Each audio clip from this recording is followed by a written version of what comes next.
Between 1790 and 1890, roughly 7 million Americans abandoned everything they knew to venture across 2,000 miles of wilderness, facing a 1 in 10 chance of dying from disease, starvation, or violence along the way. The journey was brutal and relentless, but for these ordinary people, the promise of land and freedom kept them moving forward despite the odds. Here's what life was really like on the American frontier. Before we start, likes and subscribes help me keep making these. Where are you listening from? Drop your city and time in the comments. I'm always reading them thinking, wait, people in New Zealand listen to history stories to sleep? Alright, let's head back to the American frontier. Trust me, it's gonna be quite a ride. But first, get comfortable. Seriously, adjust those pillows. Pull up that blanket, because where we're going, you're going to want to be cozy. Your eyes flutter open to pitch darkness. For a moment, you're disoriented. The air is freezing, the kind of cold that makes your lungs ache. But it's not just the temperature that's got your attention. It's the smell, wood smoke, unwashed bodies, the earthy scent of the dirt floor beneath you, and something else, fear. This isn't your memory foam mattress in your temperature-controlled bedroom. It's 1792, and you're waking up in a crude log cabin in the Appalachian wilderness. The thin deerskin covering barely keeps the November chill from seeping into your bones. Your back aches from sleeping on nothing but pine boughs spread over hard-packed earth.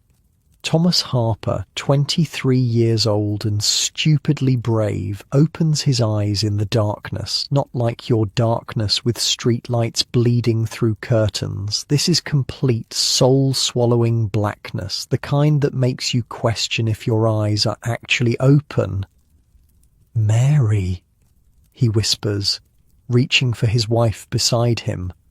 Her pregnant belly is hard and round under the thin blanket they share.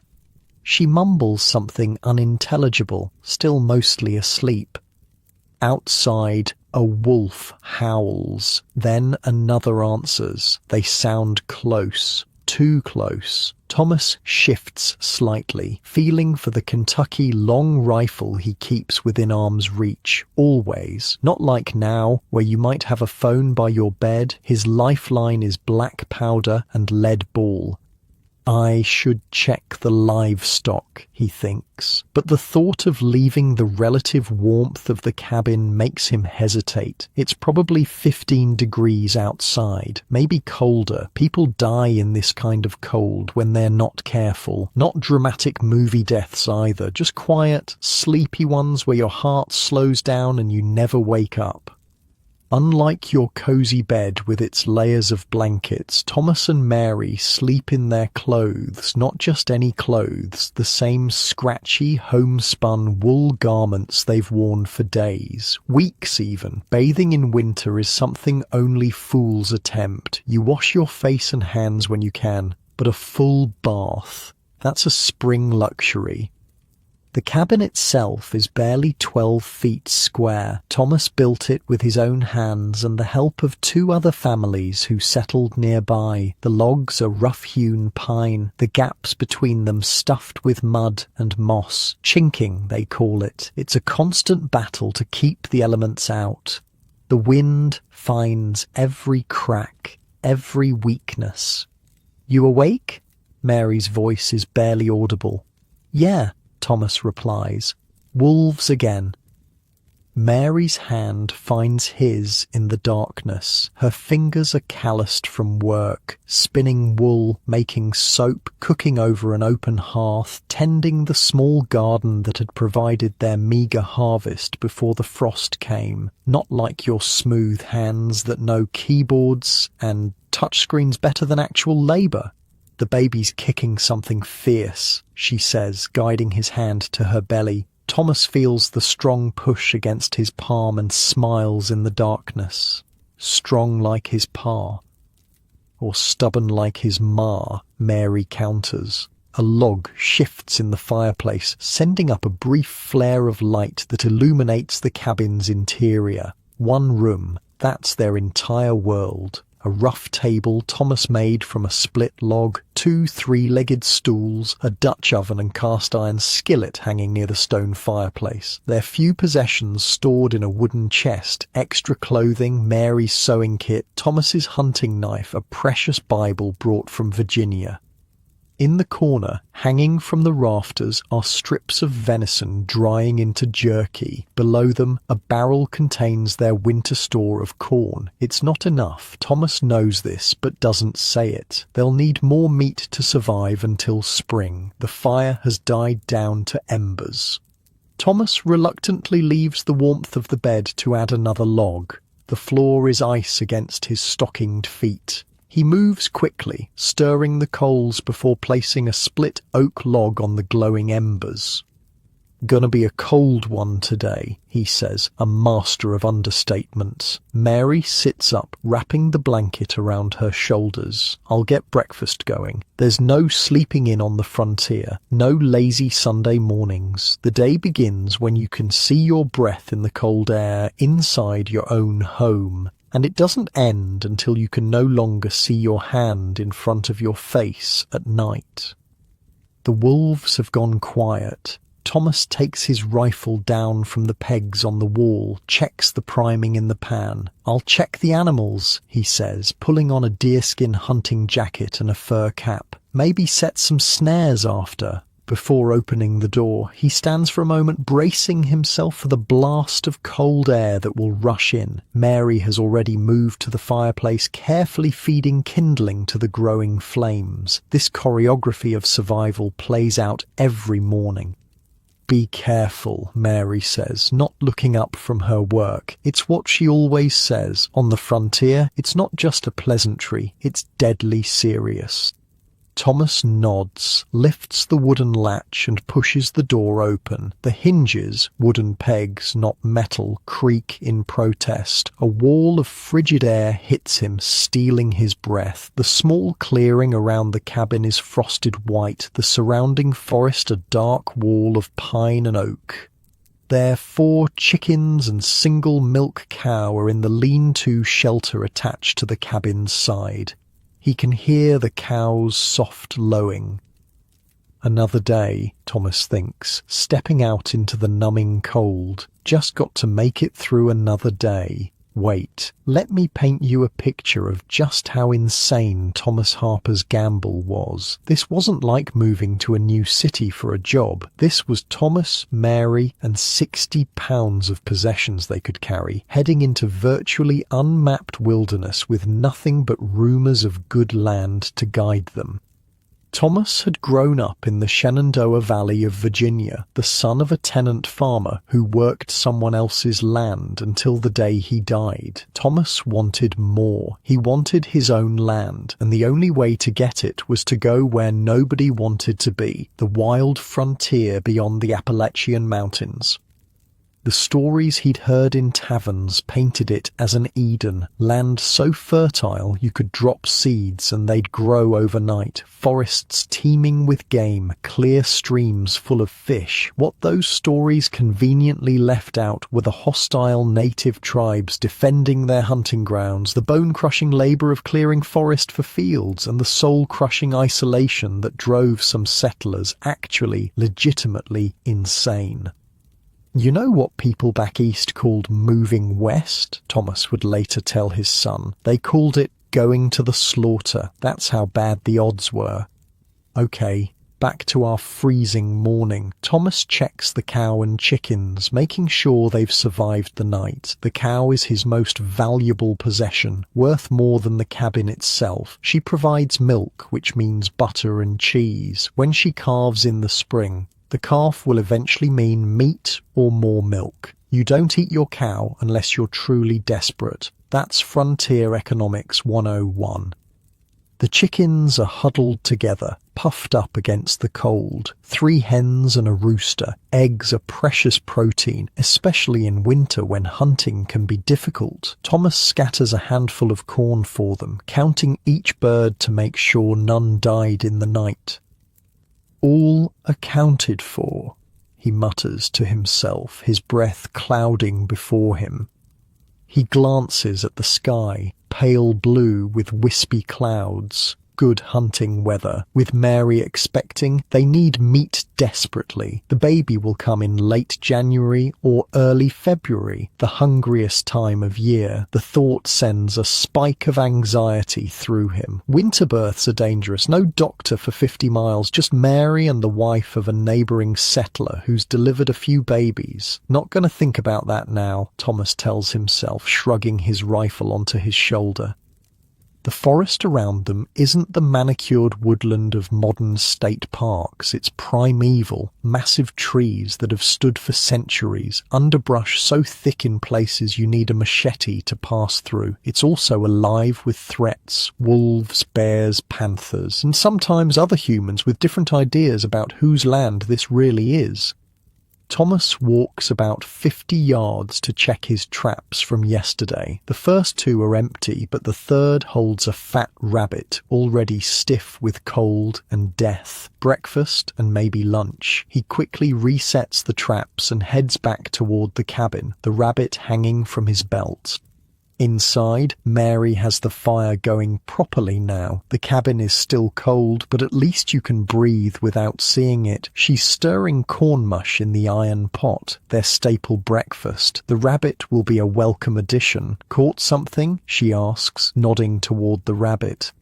Just one, Thomas says, already working to skin it at the small table. Nothing is wasted. The fur will be tanned for sewing, the bones boiled for broth, every scrap of meat eaten. I'll head deeper into the valley later, maybe get a deer if I'm lucky. Mary nods, one hand on her back to ease the strain of her pregnancy. Nathaniel's coming by later, said he might have extra cornmeal to trade. Nathaniel Cohen is their nearest neighbour, living a mile through the forest with his wife and 3 children. They'd arrived 6 months before the Harpers, so they'd had a full growing season to establish themselves. In the isolation of the frontier, neighbours are your lifeline, even when they're a mile away. What's he want for it? Thomas asks, working the knife carefully around the rabbit's hind leg. Said he needs help finishing his root cellar before the ground freezes solid.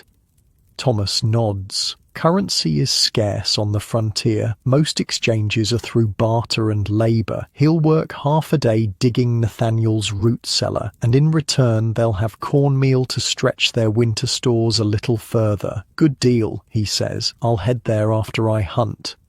The rabbit is skinned now, its meat dark red against the wooden table. Thomas cuts it into pieces while Mary adds water to the corn mush, stretching it to accommodate the meat. The smell makes both their stomachs growl. "You're not going too far hunting, are you?" Mary asks, not looking up from her cooking. The question has weight. Just 3 weeks ago, a settler 5 miles north had gone hunting and never returned. After 4 days, a search party found what was left of him. Mauled by a bear or wolves, it was hard to tell. Stay close enough to hear the dinner bell, Thomas promises, though they both know it's not entirely true. You have to go where the game is, and sometimes that's farther than is strictly safe.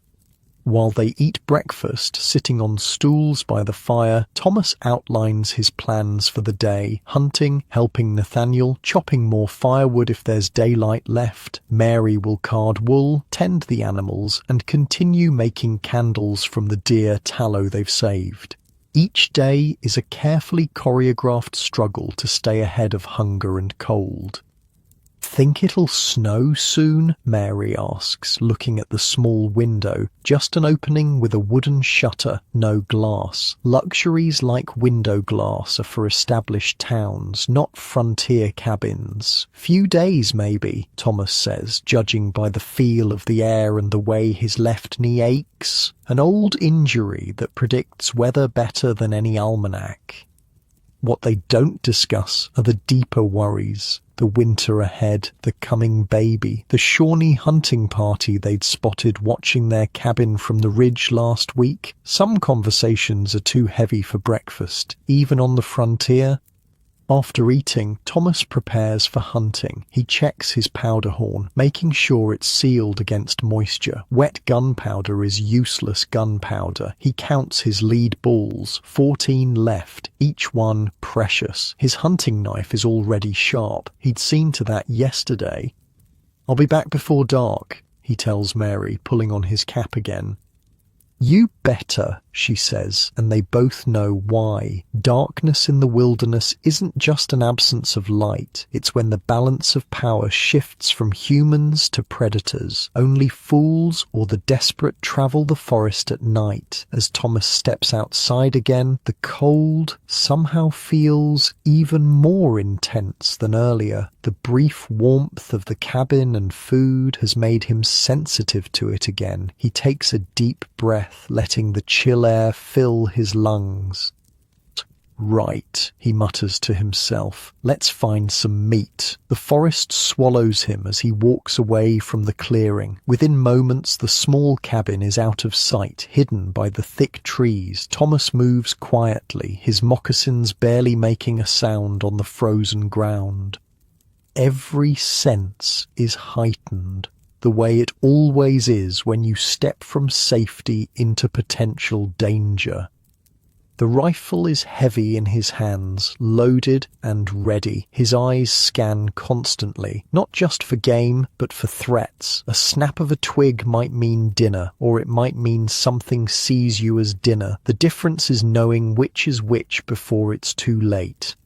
"Hold up," Thomas whispers to himself, freezing in place. 20 yards ahead, a doe is picking her way through the underbrush, unaware of his presence. His heart speeds up. A deer would mean meat for weeks, security, one less worry in a world full of them. Slowly, so slowly, it barely qualifies as movement. Thomas raises the rifle to his shoulder. The deer pauses, ears twitching, sensing something, but it's too late. The rifle cracks, shattering the forest silence, and the doe drops.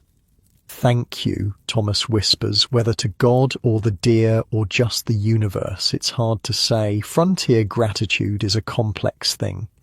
By the way, the Kentucky long rifle he's using, not exactly what you're picturing from the movies. It's effective to about 200 yards, sure, but it's a single-shot weapon. Miss, and you spend a minute reloading while your dinner, or your enemy, decides whether to stick around.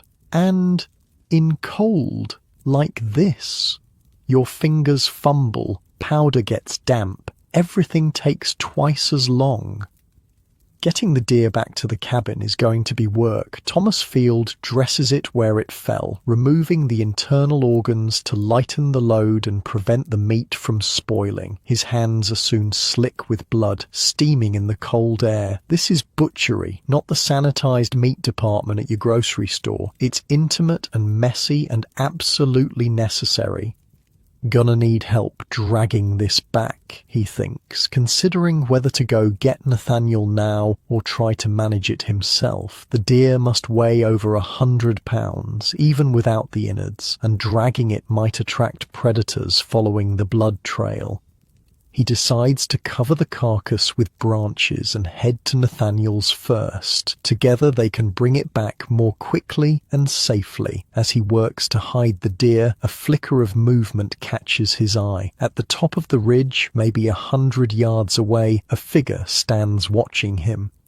Thomas freezes, hand moving slowly toward his rifle, but the figure isn't moving aggressively. It's a native man dressed in buckskins with a rifle of his own. For a long moment, they simply look at each other across the distance. The man raises his hand in what might be a greeting or might be a warning. Thomas slowly does the same. Neither makes a move to come closer. After a few heartbeats, the native hunter turns and disappears into the forest. Thomas lets out the breath he didn't realize he was holding. That could have gone differently, he mutters. The relations between settlers and native tribes are complicated, to put it mildly. Some tribes are openly hostile, viewing the settlers as invaders, which, let's be honest, they are. Others have established uneasy trading relationships, and everything can change depending on which tribe you're dealing with, which settler, and what happened the last time they met. Thomas finishes concealing the deer and marks a nearby tree with his knife so he can find the spot again. Then he heads toward Nathaniel's homestead, moving as quickly as the rough terrain allows. Nathaniel's place is more established than Thomas's, a slightly larger cabin with a proper stone chimney instead of a stick and mud one. A small field has been cleared from the forest, now fallow for winter but ready for spring planting. Smoke rises from the chimney, a welcome sight in the wilderness. Nathaniel, Thomas calls as he approaches, knowing better than to surprise anyone out here. People tend to shoot first and check identities later. The cabin door opens and Nathaniel steps out, rifle in hand but pointed down. He's older than Thomas, maybe 40, with a full beard and the weathered look of someone who's spent years outdoors. "Thomas?" he nods in greeting. "Little early for digging. Ground still frozen solid." "Got a deer," Thomas explains. "Need help bringing it in. Figured we could do that, then work on your cellar." Nathaniel's face breaks into a grin. "Well now, that's good news. Sarah," he calls back into the cabin. "Thomas got a deer. We'll be back with meat," a woman's voice acknowledges from inside. Nathaniel grabs his coat and hat. "Where'd you drop it?" "North Ridge, maybe half-mile." As they walk, Thomas mentions the native hunter he saw. Nathaniel listens carefully. "Probably Shawnee," he says. "Been seeing them more often lately. Hunting party, most likely. Not war party. They'd have looked different." "Friendly?" Thomas asks. Nathaniel shrugs. "Not unfriendly. They know we're here. We know they're here. Long as we don't cause trouble. They probably won't either, but keep your rifle handy, just the same."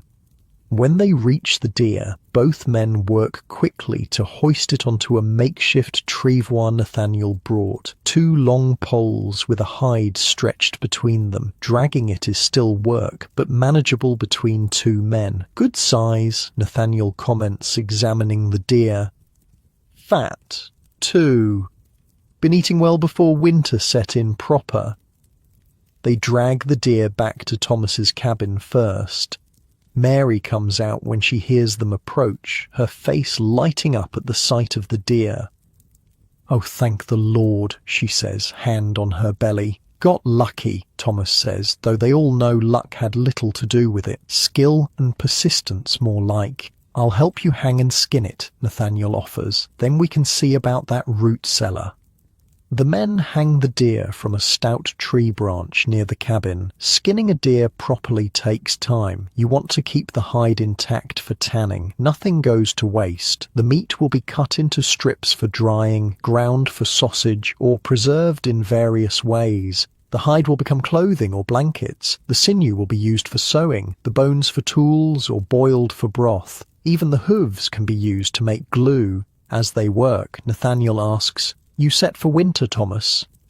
It's a loaded question on the frontier. No one is ever truly set for winter. There's always more you could have done, more you should have stored, more preparations you could have made. "Getting there," Thomas answers diplomatically. "This deer helps. Got corn enough, I think. Firewood's good. It's Mary I worry about." He glances toward the cabin where his wife has gone back inside. Nathaniel nods understandingly. "Sarah says she'll come when it's time. She's delivered 6 babies out here, not counting our own 3. This reassurance helps, but only somewhat. Childbirth on the frontier is terrifyingly dangerous. No doctors, no hospitals, no medicines beyond herbal remedies of questionable effectiveness. If something goes wrong, Thomas stops the thought before it fully forms. "Appreciate that," he says simply. By midday, the deer is properly dressed and the meat secured. Some cuts are already smoking over a small fire Thomas built, while others hang in the cold air to age for a few days before preservation. They've separated out portions for Nathaniel's family as payment for his help. Another example of frontier economics. Now they turn to the work at Nathaniel's homestead. The root cellar is half dug, a pit that will eventually be lined with stone and topped with a heavy door. Root cellars are essential for frontier survival, a naturally cool, consistent place to store vegetables, preserves, and even some meat through the winter months. Gotta get at least 3 feet down, Nathaniel explains, below the frost line, otherwise everything in there will freeze and thaw until it rots. The digging is brutal work. The ground is already partially frozen, and each shovelful requires maximum effort. Both men are soon sweating despite the cold air, their breath coming in white clouds as they labour. Heard from Jenkins last week, Nathaniel says between shovelfuls. Says there's 20 new families settled over in the Ohio country this year. 20? Thomas is surprised. That's a veritable population explosion for the frontier.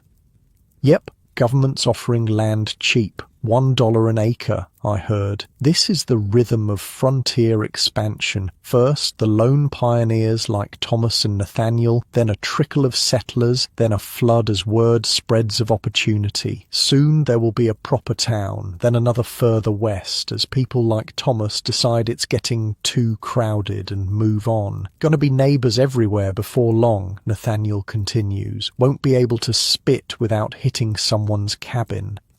Thomas isn't sure how he feels about this. Part of him came west for the solitude, the chance to build something from nothing without interference. Another part recognizes the safety and community that comes with numbers. Wonder what the Shawnee think of that? Thomas muses. Nathaniel's expression darkens. Nothing good, I'd wager. 20 families means 20 rifles, but it also means 20 times the hunting, 20 times the trees cut down. Think there'll be trouble?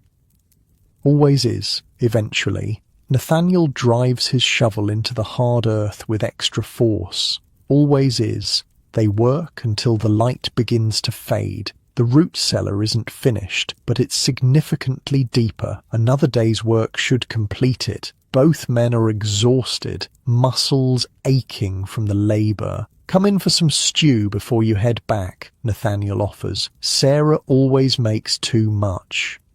The inside of Nathaniel's cabin is similar to Thomas's, but with the lived-in feel of a place that's been occupied longer. 3 children, 2 boys and a girl ranging from about 4 to 10 years old, sit at a table doing lessons from a worn primer. Sarah, a thin woman with a perpetually worried expression, stirs a large pot over the fire. Smells good, Thomas says, removing his hat.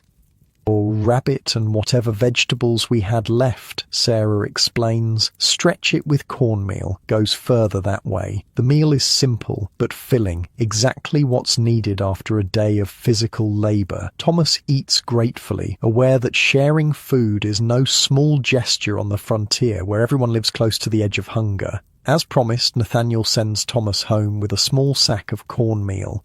For Mary, he says, tell her Sarah will be by tomorrow to check on her. The walk back to his own cabin is tense. Darkness is falling rapidly, and Thomas is acutely aware of every sound in the forest around him. A branch cracking might be a deer, or something hunting deer, something hunting him. The relief when his cabin comes into view is palpable. A warm glow from the single window tells him Mary has kept the fire going. He quickens his pace for the last 100 yards. Inside, Mary has made the small cabin as comfortable as frontier life allows. The fire burns steadily, casting dancing shadows on the log walls. She's hung the rabbit fur from this morning to dry and has been working on a small gown for the baby, using fabric from one of her old dresses. "You're late," she says, but there's no accusation in it. Just the relief of a woman whose husband has returned safely from the dangerous world outside. Deer took time, then the digging. Thomas sets down his rifle and the sack of cornmeal. Nathaniel says Sarah will visit tomorrow. Mary nods, one hand automatically going to her belly. Good, I've been feeling different, heavier. Thomas doesn't know what to say to this. The approaching birth looms large in both their minds, a combination of joy and terror. Instead, he sits beside her and places his hand on her stomach, feeling the strong movements of the child within. "Strong," he says again, "like his pa." "Or stubborn like his ma," Mary completes their ritual exchange, smiling despite her exhaustion. Outside, the wind picks up, whistling through the chinks in the cabin walls. The temperature is dropping rapidly with the darkness. Another cold night ahead. "I'll bank the fire," Thomas says, moving to prepare the hearth for overnight. Banking coals properly means having fire in the morning without having to start from scratch, a critical skill when matches don't exist and starting a fire means flint, steel, and patience. As they prepare for bed, the same bed they woke in that morning, Thomas takes a moment to look around their small cabin. It's not much. Dirt floor, rough furniture, drafty walls, but it's theirs. Every log placed by his hands, every inch of it representing freedom from tenant farming, from working another man's land, from the crowded conditions back east. Was it worth it? Mary asks quietly, reading his thoughts as she often does. Thomas looks at her, at the home they've made, at the future growing in her belly. "Ask me in spring," he says with a small smile, "after we've survived winter."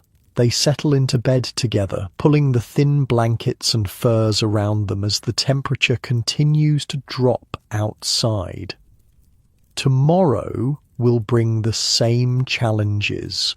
Food, firewood, preparation for winter, the constant vigilance required to stay alive in a place that can kill you 100 different ways. But tomorrow is tomorrow. For now, they have shelter, food in their bellies, and each other. On the American frontier, that's as close to security as anyone can hope for. The last thing Thomas does before sleep claims him is reach out to touch his rifle, making sure it's within easy reach, just in case, always just in case. James Harper stands at the bow of the flatboat, squinting against the morning sun as it sparkles off the Ohio River. At 26, he's the spitting image of his father Thomas. Same broad shoulders, same stubborn jaw, same reckless hope pushing him westward. But the frontier James faces in 1824 isn't the dense Appalachian wilderness his father conquered. It's a different beast entirely. Pa would have laughed at this, James thinks, watching the parade of boats drifting downriver, called it too damn crowded, and it is, compared to the isolation Thomas and Mary endured. The Ohio River is America's first superhighway, a liquid road carrying humanity westward. Keel boats, flatboats, and the occasional early steamboat create a floating migration of dreamers, schemers, and desperate souls looking for something better than what they left behind. James, Sarah Harper's voice cuts through his thoughts. Emma's gotten into the flour again. James turns to see his wife holding their squirming 3-year-old daughter, her face and dress covered in white powder. Behind them, their flatboat is a hive of cramped activity. Thomas Jr., 16 and sullen about leaving his friends back in Pennsylvania, is checking the steering oar. Elizabeth, their 12-year-old, feeds scraps to the 2 chickens they've brought along, and 6-year-old William is doing what William always does, asking questions nobody can answer. But why does the river bend here, and how deep is it? Could a fish big enough to eat our boat live in there? Pa, are there river monsters? James scoops up Emma, who giggles and leaves ghostly flower handprints on his shirt. No river monsters, Will, just catfish the size of small children who don't listen to their mothers. William's eyes go wide. Really? No, not really, Sarah sighs, taking Emma back. Your father thinks he's funny. "I'm hilarious," James says with a wink to William. "Just ask anyone." The reality is, this journey terrifies him more than he'll admit. Everything they own is on this crude vessel, a floating platform of rough-hewn planks with a small shelter in the centre where they sleep. All their possessions, their livestock, their hopes. One wrong move, one hidden snag or sandbar, and they could lose it all.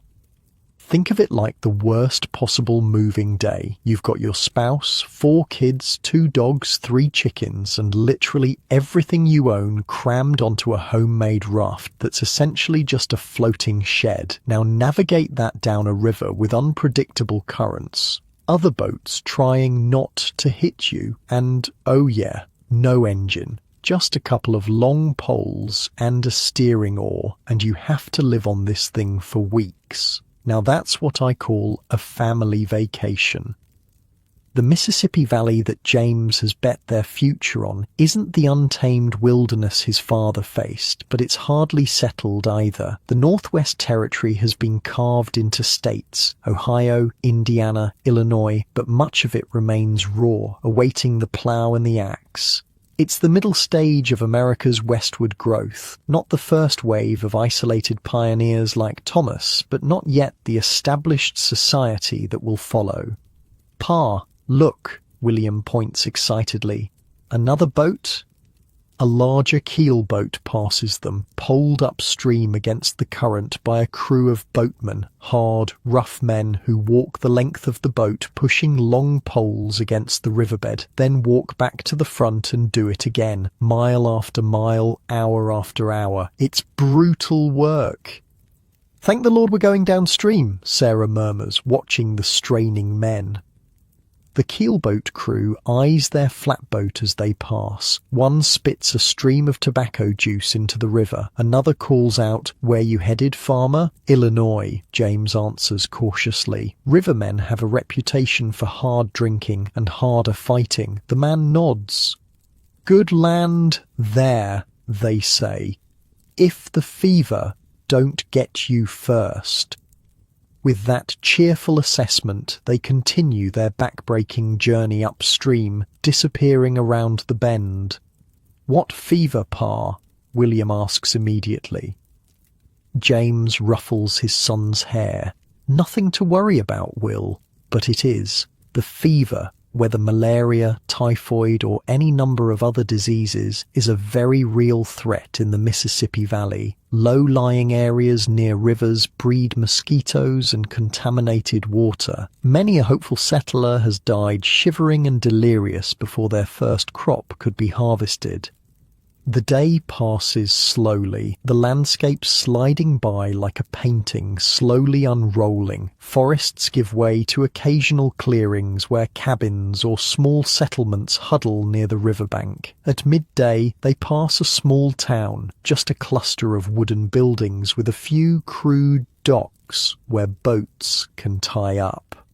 "Should we stop?" Sarah asks, shading her eyes to see better. James considers it. They need supplies, flour to replace what Emma spilled, maybe some salt pork, but stops mean spending the little money they have. Every penny spent now is one less for buying land when they reach Illinois. "We'll stop at Cincinnati," he decides, "another day downstream." Sarah nods, trusting his judgment, even if she might disagree. That's their partnership, forged through 12 years of marriage and the shared work of building a life. Thomas and Mary Harper had taught them that. The frontier demands unity. Divided families don't survive.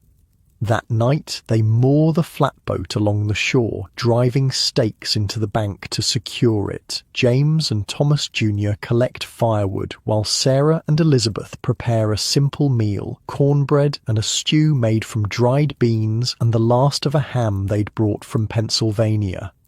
As darkness falls, other fires appear along the riverbank, other families on other boats, all moving westward with the current. James wonders about their stories, their reasons for pulling up stakes and risking everything on the promise of unseen land. "You think we'll be there soon, Pa?" Thomas Jr. asks as they sit around their small fire on the riverbank. Another week, maybe 2, James answers. Depends on the river, depends on if we run into trouble.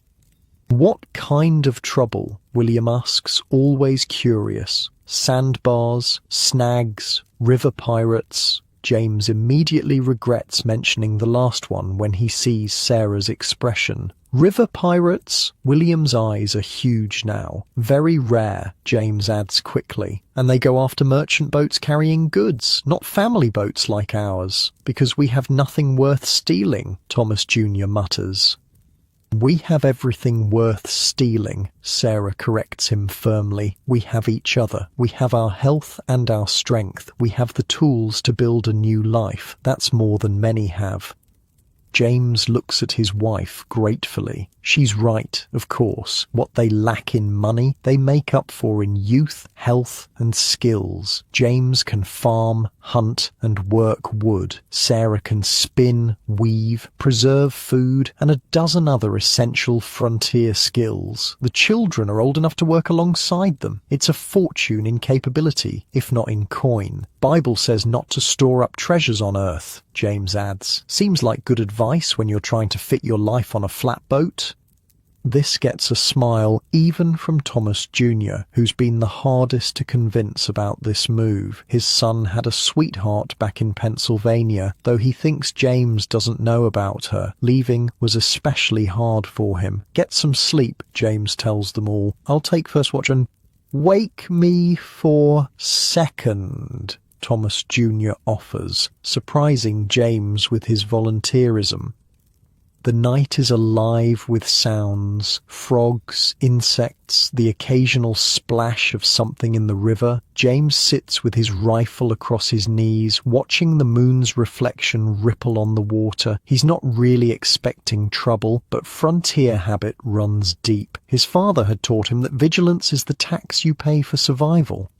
Morning comes damp and foggy. They eat a cold breakfast of cornbread, not wanting to rebuild the fire. Time is precious when travelling by river. Every hour of daylight is a few more miles closer to their destination. By mid-morning, the fog has burned away, revealing a river busy with commerce. More boats appear as they approach Cincinnati, from crude rafts like theirs to proper keelboats and the occasional majestic steamboat belching smoke and churning the water.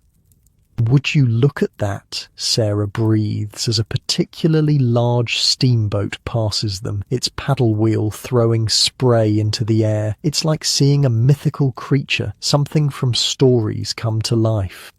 Cincinnati itself appears suddenly around a bend, a proper city with brick buildings, church steeples, and a waterfront crowded with vessels of all descriptions. The noise hits them first, human voices, animal sounds, the clanging of metal on metal from blacksmith shops, the hiss and roar of steamboat engines. My God, James murmurs, it's grown. He'd passed through Cincinnati 8 years earlier on a trip with his father, when it had been little more than an overgrown village. Is that where we're going to live? William asks, eyes wide at the bustling scene. No, much further downriver and then west, James explains. This is just a stop. Navigating their unwieldy flatboat through the busy harbour is nerve-wracking. Larger vessels have little patience for families like theirs, and more than once they have to pole frantically to avoid being crushed by a steamboat or trading schooner. Watch where you're going, you damn fool, a man on a keelboat shouts as they narrowly avoid collision. Sorry, James calls back, face burning with embarrassment. He's a good farmer, but a novice boatman at best. They find a spot to tie up, paying a small fee to a harbour master who looks at their homemade craft with barely disguised contempt. Cincinnati may be a frontier city by Eastern standards, but it has its own hierarchies and snobberies already. Stay with the boat, James tells Thomas Jr. Your mother and I will get supplies.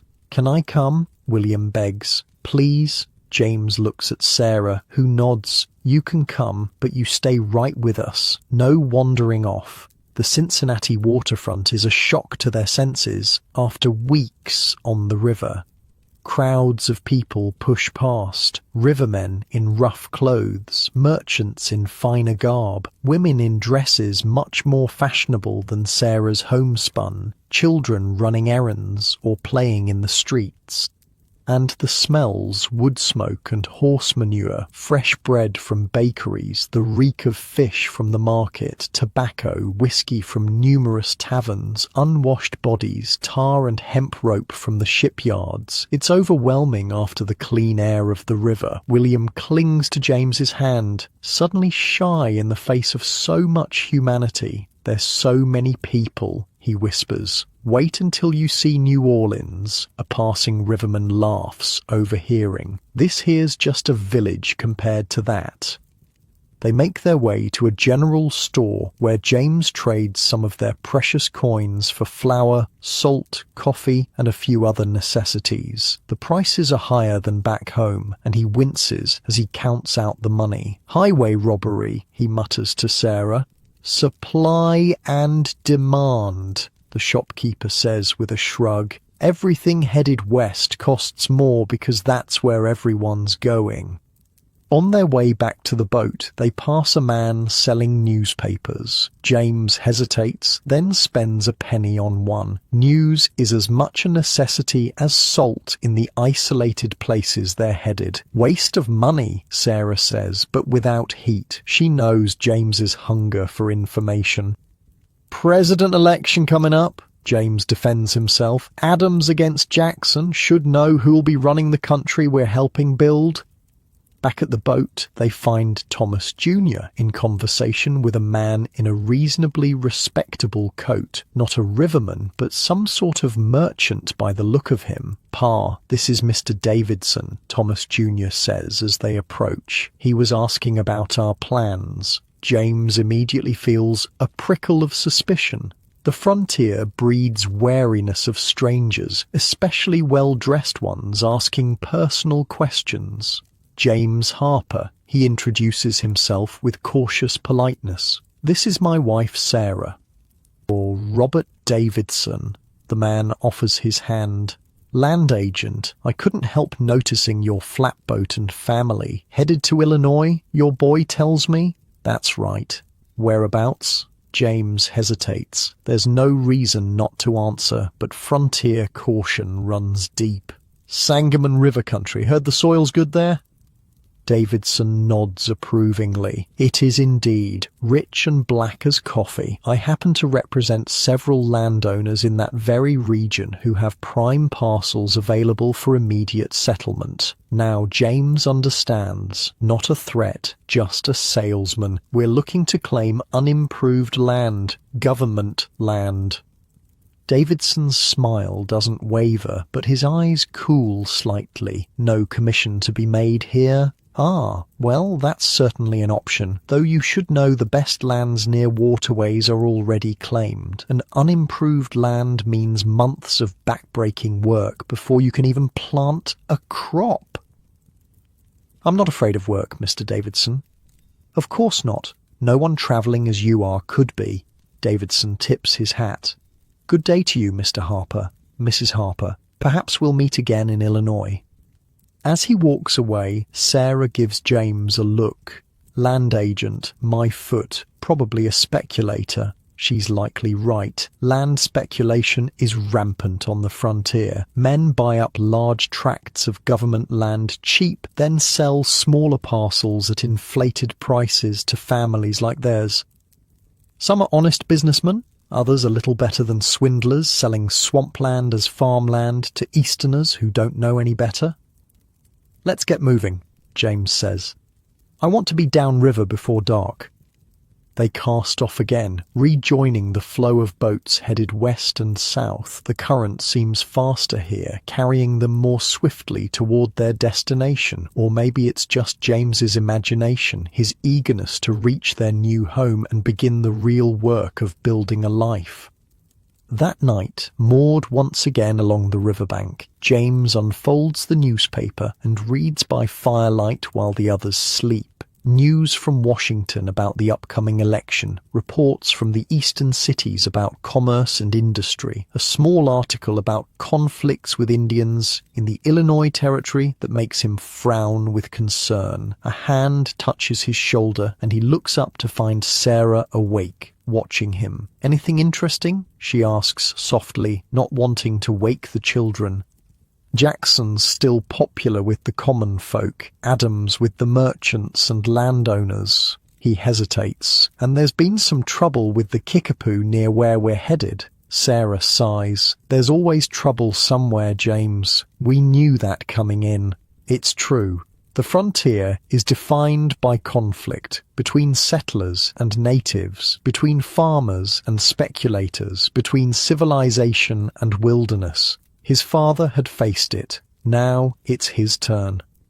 "We'll be fine," he assures her, folding the paper. "We're Harpers, after all." Sarah smiles at that. "Yes, and Harpers are too stubborn to fail. Your father taught you that." Among other things, James puts another small log on the fire. "Get some sleep. I'll wake Thomas for his watch soon."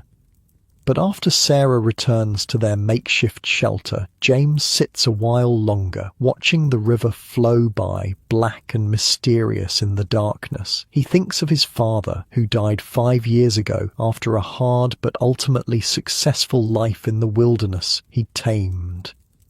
Thomas Harper had turned that crude cabin into a proper farm, raised 3 children to adulthood, and even lived to see grandchildren born. Now James is following his path westward, but under very different circumstances. The frontier his father knew, isolated, primal, untouched, is already fading. This new frontier is a place of rapid change, of speculation and development, of systems and governments extending their reach ever further. Is there still room for a family like his? Still a chance to claim a piece of land and make it truly their own?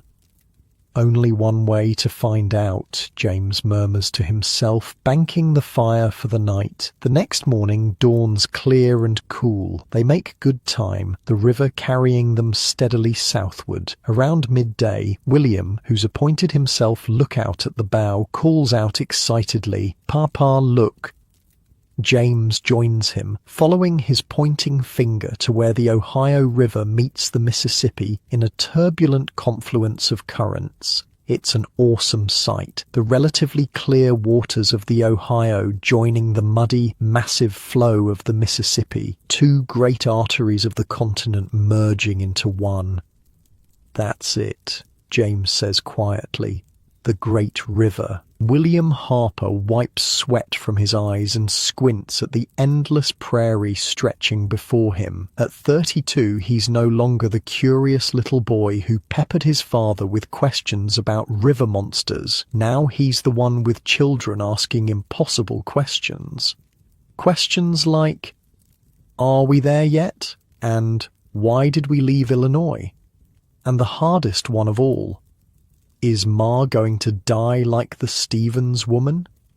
The year is 1845, and William Harper is part of something unprecedented in American history, a massive migration of ordinary people traveling 2,000 miles across a continent. The Oregon Trail isn't just a pathway, it's a river of humanity flowing westward, carrying wagons, livestock, hopes and fears toward the promised land of Oregon Territory.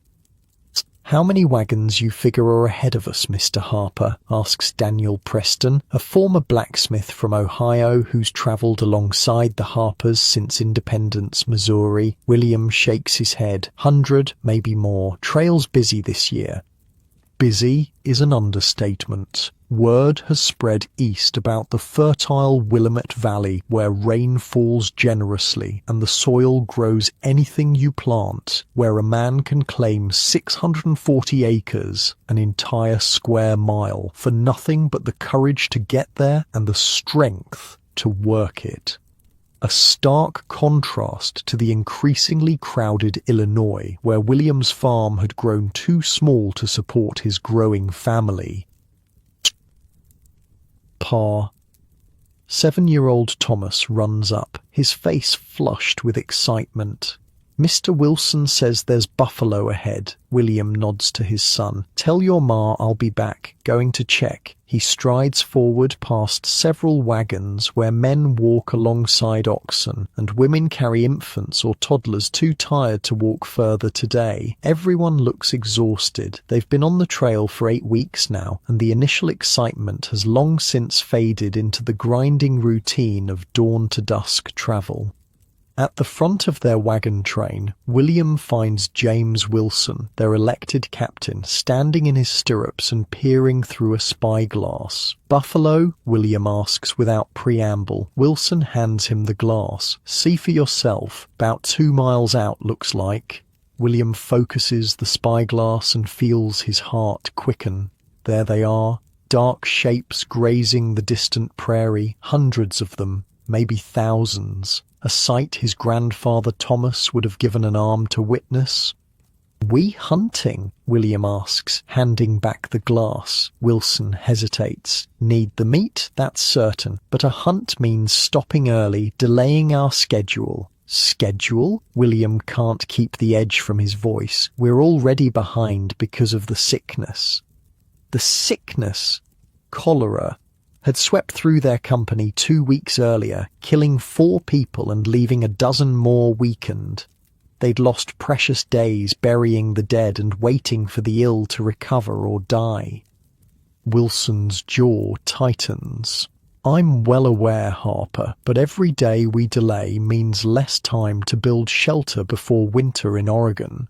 Won't matter if we starve getting there." The two men stare at each other. There's been tension between them since independence. Wilson is a businessman who runs the wagon train like a military company, all schedules and rules. William, like his father and grandfather before him, bristles under such authority. Finally, Wilson sighs. "Fine, we'll make early camp. Tell the men to ready their rifles." William nods. A small victory won. Fresh meat means strength, means survival. The dried beef and hardtack they've been eating won't sustain them through the mountains ahead. As he walks back to his wagon, William passes Mrs. Chen, a Chinese woman travelling with her merchant husband to Oregon. She's struggling with a water barrel that's come loose from their wagon. "Here," William stops to help, easily lifting the heavy barrel back into place. "Thank you," she says with a slight accent. "My husband, he check on oxen." William secures the barrel with a length of rope. "Buffalo ahead, we're making camp early to hunt." Mrs. Chen's face brightens. "Fresh meat I make, good stew. You bring some." "Yes, ma'am," William promises with a smile. He's come to appreciate Mrs. Chen's cooking, so different from anything he's tasted before. That's one unexpected benefit of the trail, meeting people from places he'd only heard of in stories. The Oregon Trail doesn't just connect east and west, it mixes people who'd never otherwise meet. William's wagon company includes farmers from 6 different states, a German family who barely speaks English, the Chinese merchant couple, a doctor from Boston, and a group of single men heading to Oregon to seek their fortunes. They all left different lives behind, but out here they're united by a common purpose and common dangers. Back at his own wagon, William finds his wife Rebecca tending to their youngest, 3-year-old Sarah, who's developed a worrying cough in the past few days. "How is she?" he asks, laying a hand on the child's forehead. "No fever, thank God." "Better, I think." Rebecca looks exhausted, dark circles under her eyes from nights spent watching over their daughter. The willow bark tea seems to help. Rebecca Harper is 30, her once smooth face now weathered by sun and wind. She hadn't wanted to leave Illinois, hadn't wanted to risk their 4 children on this dangerous journey, but she'd agreed because she trusted William, just as his mother had trusted his father, and his grandmother had trusted his grandfather. 3 generations of Harper women following their men into the wilderness. "Buffalo ahead," William tells her. "We're stopping early to hunt." Relief washes over Rebecca's face. They haven't had fresh meat in nearly 2 weeks. The men are organising now. "I'll go after I check the wagon." William inspects their wagon carefully, a daily ritual. The wheels take the most punishment, rattling loose over the rough trail. He tightens the iron tyre on the left rear wheel, which has developed a worrying wobble. Then he checks the axles, the tongue, the canvas cover that protects their possessions from sun and rain. This wagon is their entire world now. It carries everything they own, from cooking pots to family heirlooms. If it breaks beyond repair, they'd have to abandon most of their possessions by the trail, as others have already done. The Oregon Trail is littered with discarded furniture, books, even family pianos. Things thought essential back east that become unbearable burdens when oxen start to weaken or wagon wheels start to crack. So the hunting party sets out, 12 men with rifles, William among them. They approach the buffalo herd cautiously, downwind. These animals may look like lumbering mountains of meat, but they can run faster than horses when startled. "Remember," Wilson whispers as they near the herd, "we need the meat, not the thrill. Clean shots only." William resists, rolling his eyes, as if he needs instruction on hunting from a former dry goods merchant. When they're within range, the men spread out and take aim. William selects a young bull away from the main herd. He takes a deep breath, steadies his rifle against his shoulder, and squeezes the trigger. The rifle's crack is joined by others, and suddenly the prairie erupts with noise and movement. The herd panics, thundering away in a cloud of dust, but several animals lie still on the grass. William's bull is down, shot clean through the heart. Pride swells in his chest. He's provided for his family, just as the Harper men always have. It takes the rest of the day to butcher the animals and transport the meat back to camp. The entire company comes alive with activity. Women preparing for smoking and drying most of the meat while cooking choice cuts for dinner. Children gather wood for the many fires needed. Even the elderly help, rendering fat for future use. That night, the mood in camp is lighter than it's been in weeks. Stomachs are full, and the knowledge that they'll have meat for days lifts everyone's spirits. Someone produces a fiddle, and impromptu dancing breaks out in the center of their circled wagons. William sits with Rebecca and their children, watching the celebration. Thomas and 11-year-old Emma have joined the dancing, while Rebecca holds sleeping Sarah. Their middle child, 9-year-old James, named for his grandfather, leans against William's side. "Pa, tell about when Grandpa came west," James asks, a frequent request. "Again? You've heard it 100 times. Please? I like the part about the river pirates." William chuckles. "There weren't really river pirates. Your grandpa just liked to make the story exciting, but he tells it anyway. How James and Sarah Harper had loaded everything they owned onto a flatboat and floated down the Ohio River. How they'd fought the Mississippi's current and eventually bought a wagon to reach the Illinois country. He embellishes a bit, as his father had, because that's what Harper men do. They turn hardship into legend. Your grandpa would have loved this, William says, gesturing to the vast prairie around them. He always wanted to see what was beyond the next hill. That's what you always say too, Rebecca points out with a smile. Harper blood, William shrugs. Can't fight it. As the dancing continues, Dr. Elliot from Boston makes his way over to check on little Sarah. Breathing sounds better, he says after listening to her chest. Keep up with the willow bark tea and try to keep her out of the dust as much as possible. William nods gratefully. Having a doctor in their company has already saved lives, including possibly his daughter's. Not every wagon train is so fortunate. What about the mountains, Doc? William asks quietly, not wanting the children to hear. Will she be strong enough? The doctor's expression turns grave. They're still on the plains, but the Rocky Mountains loom in their future. High passes where the air is thin and the nights freezing cold, even in summer. Let's get her fully recovered first, Dr. Elliot says diplomatically, then worry about the mountains. After the doctor moves on, Rebecca leans close to William. We could winter at Fort Laramie, she suggests. Many companies do. Continue in the spring when she's stronger. William shakes his head. Wintering costs money we don't have, and it means arriving in Oregon after the best land is claimed. They've had this argument before, the eternal tension between safety and opportunity. William understands his wife's fears. 4 children have died on the trail so far, 2 from accidents and 2 from disease. But turning back or delaying isn't an option. The Harpers have always moved forward.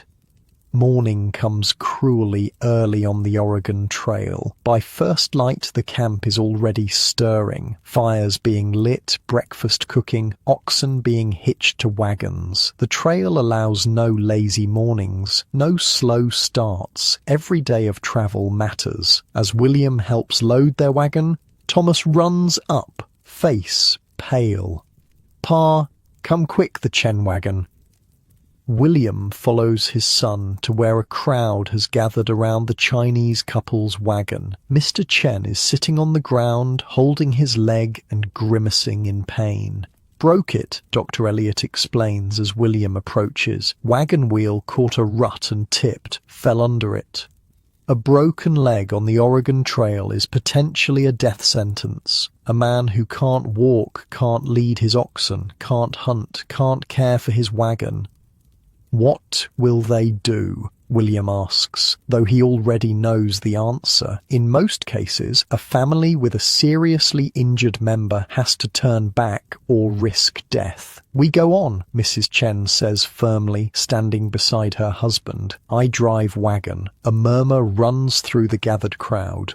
A woman driving a wagon alone. It happened occasionally out of necessity, but rarely by choice. "Mrs. Chen," Wilson begins gently, "perhaps you should consider—" "No," she cuts him off. "We sell everything in China to come here. No go back." William finds himself admiring her determination. It reminds him of stories about his grandmother Mary, who'd given birth in a crude cabin in the wilderness with only a neighbor woman to help. "I'll drive with her," he finds himself saying, "at least until Mr. Chen can manage again." Rebecca gives him a look. They both know this means splitting their family temporarily. She'll have to manage their wagon and children alone, just until Fort Laramie, William adds. By then he might be able to handle the reins himself. So it's decided. The Chens will continue, with William helping drive their wagon. It means more work for everyone, but on the Oregon Trail, you help your neighbors. Not out of charity, but survival. Today, the Chens need help. Tomorrow, it might be the Harpers. As they set out that morning, William walking alongside the Chen's oxen, he thinks about how different this journey is from those of his father and grandfather. Thomas Harper had faced true wilderness, isolated and untamed. James Harper had navigated the early transportation networks of rivers and crude roads. But William is part of a massive, organized migration. The Oregon Trail isn't wilderness anymore. It's a highway of sorts with established stopping points, river crossings, even trading posts along the way. The challenges are different now. Not isolation, but disease spreading through crowded camps. Not navigating unknown terrain, but managing the logistics of moving thousands of people across a continent. 3 days later, they reach the Platte River, wide, shallow, and treacherous with quicksand. This crossing has claimed wagons, livestock, and human lives, but there's no way around it. The company stops to assess the challenge. Some want to caulk their wagons and float them across, as they'd heard other trains had done. Others, including Wilson, favor building rafts for their possessions and walking the livestock through the shallows.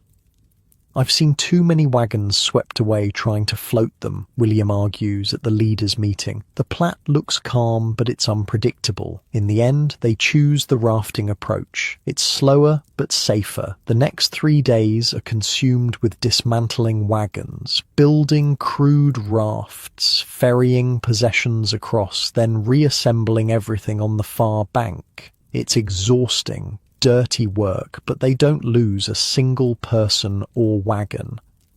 Small victories on the Oregon Trail are celebrated like major triumphs. That night, despite their exhaustion, spirits are high around the campfires. "Crossed the Platte without drowning," exclaims Daniel Preston, raising a tin cup of coffee. "I call that a good day's work."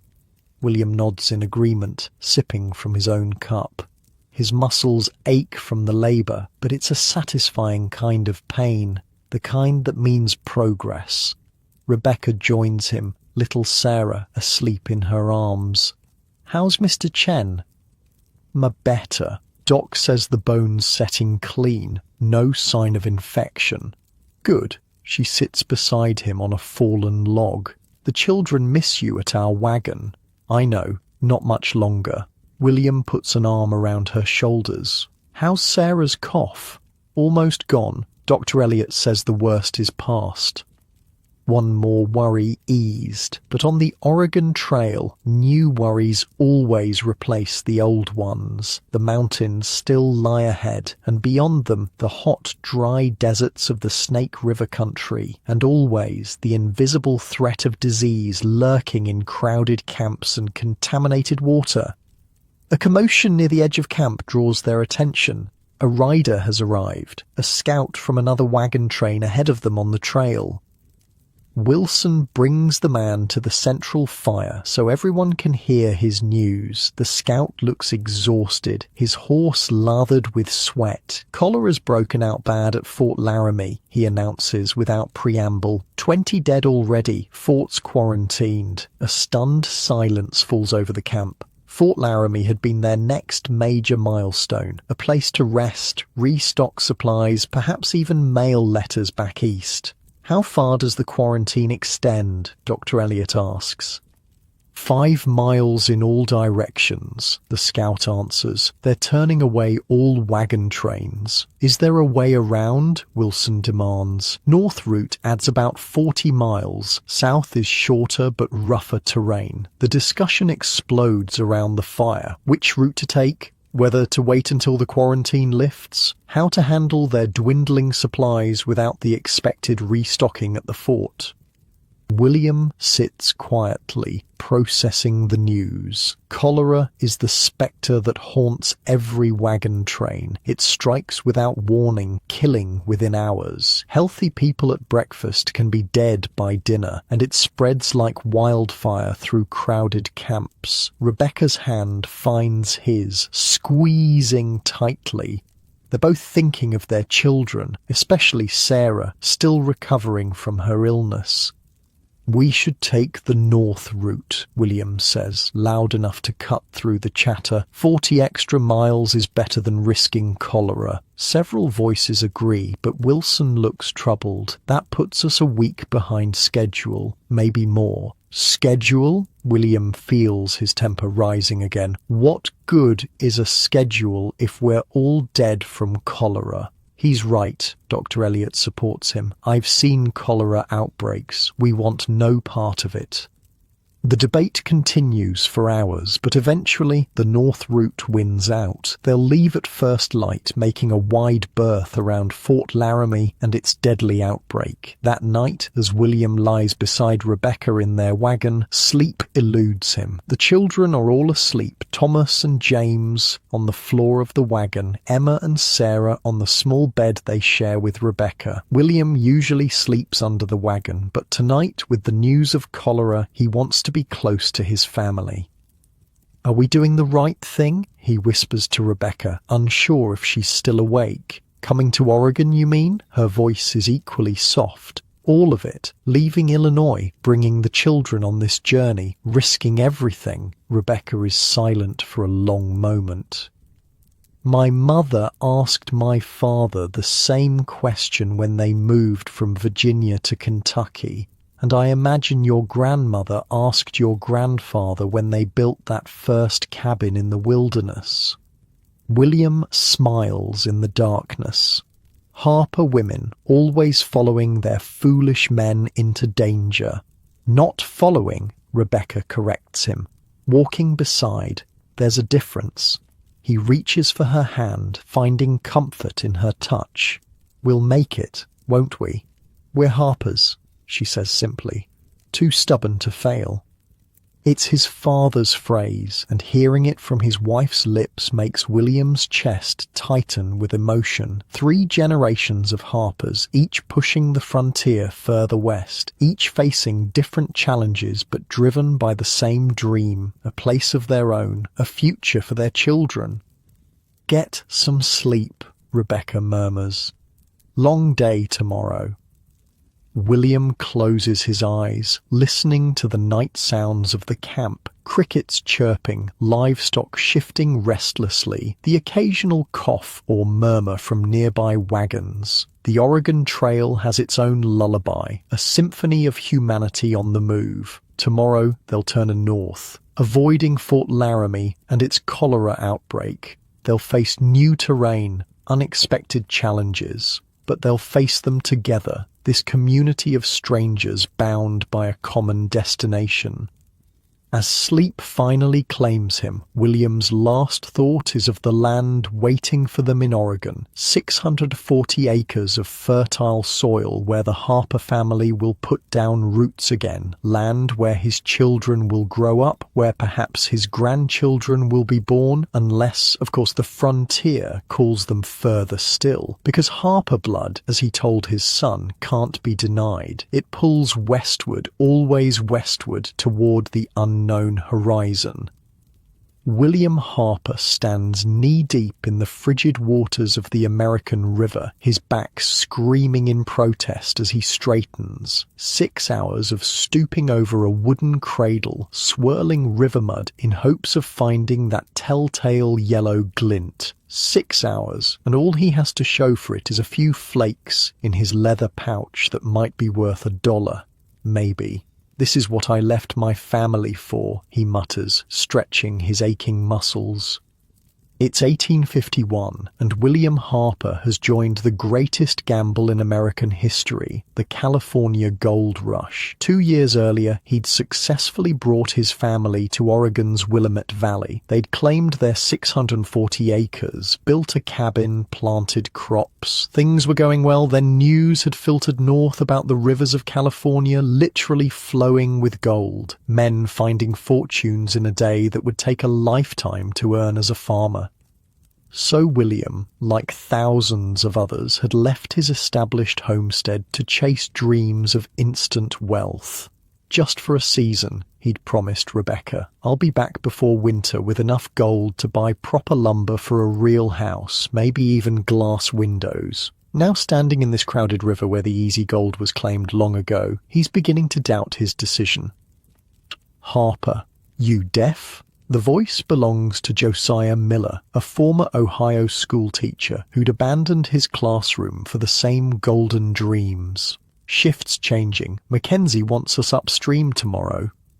William nods, lifting his cradle from the water. Every foot of this river is claimed by someone, worked in carefully scheduled shifts. The good spots are controlled by companies with dozens of men working around the clock. Individual miners like William and Josiah are left with the less promising areas. The place is already picked over by earlier arrivals.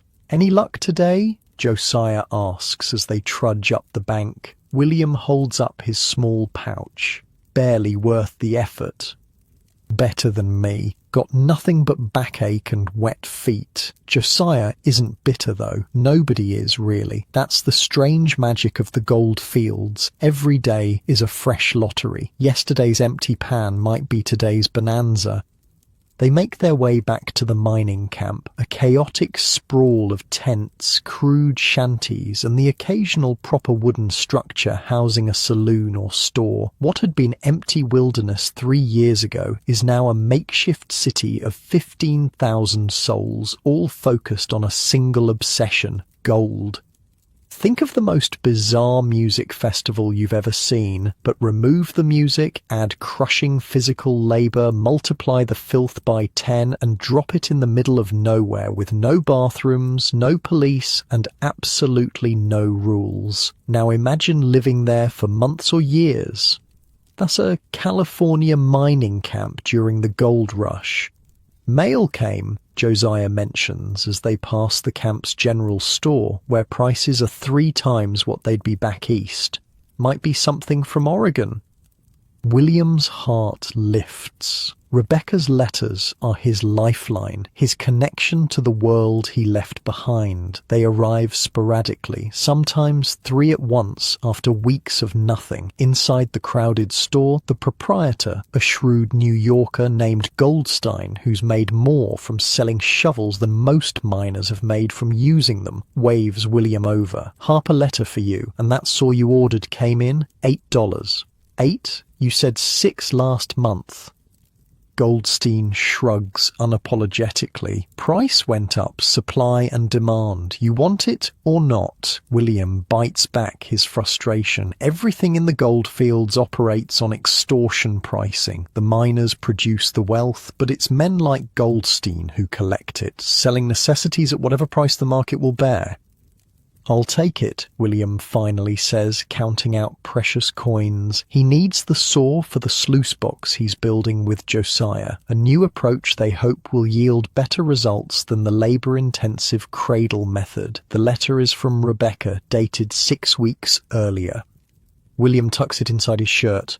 He'll read it tonight by firelight, savoring every word, imagining her voice. "Drink?" Josiah suggests, nodding toward the largest tent in camp, where tinny piano music competes with drunken shouts. William shakes his head. "Going to work on the sluice before dark. Suit yourself." Josiah ambles off toward the tent, like many miners seeking liquid comfort after a disappointing day.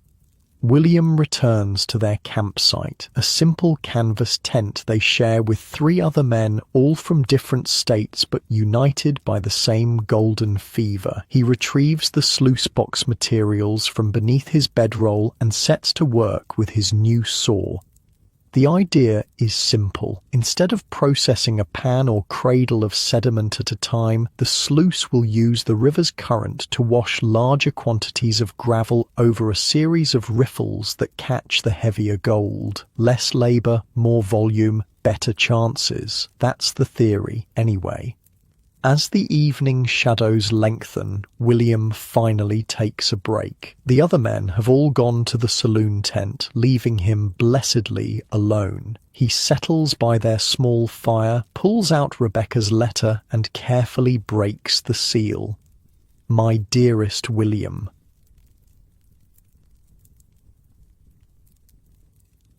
Spring has come to our valley. The wheat you planted last fall is knee-high and green as emeralds. Thomas helps with the ploughing and planting every day after school. He's growing so tall, almost a man at 12. Emma has become my right hand with household matters, while James tends the chickens and pigs with surprising responsibility for a boy of 10. Little Sarah asks for you each night before prayers. When is Pa coming home with the gold? She wants to know. The Wilsons have built a proper frame house with the lumber from their sawmill. Mrs. Wilson makes a point of mentioning their glass windows whenever we meet after church services. I smile and say how lovely it must be, though I'd trade 100 glass windows for your return.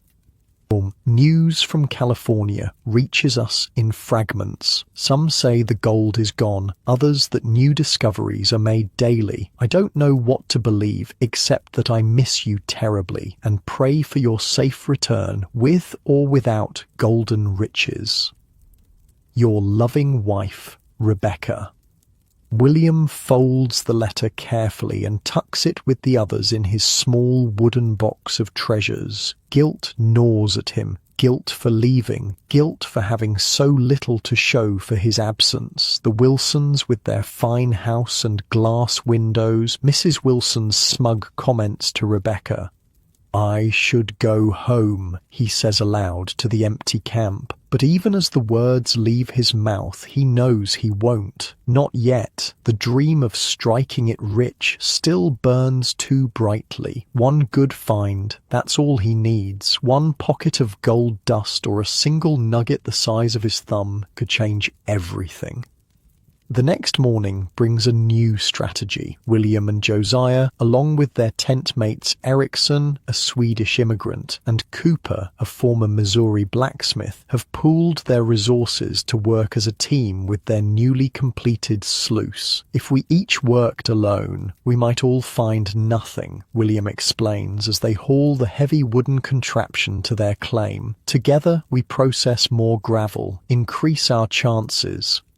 It's sensible, but also a sign of desperation. Solo miners who haven't struck it rich increasingly band together, seeking strength in numbers. Their claim is a 20-foot stretch of riverbank that looked promising during yesterday's survey. The work quickly falls into rhythm. Cooper and Erickson shovel sediment into the sluice's upper end, while William and Josiah monitor the flow, occasionally clearing debris from the riffles.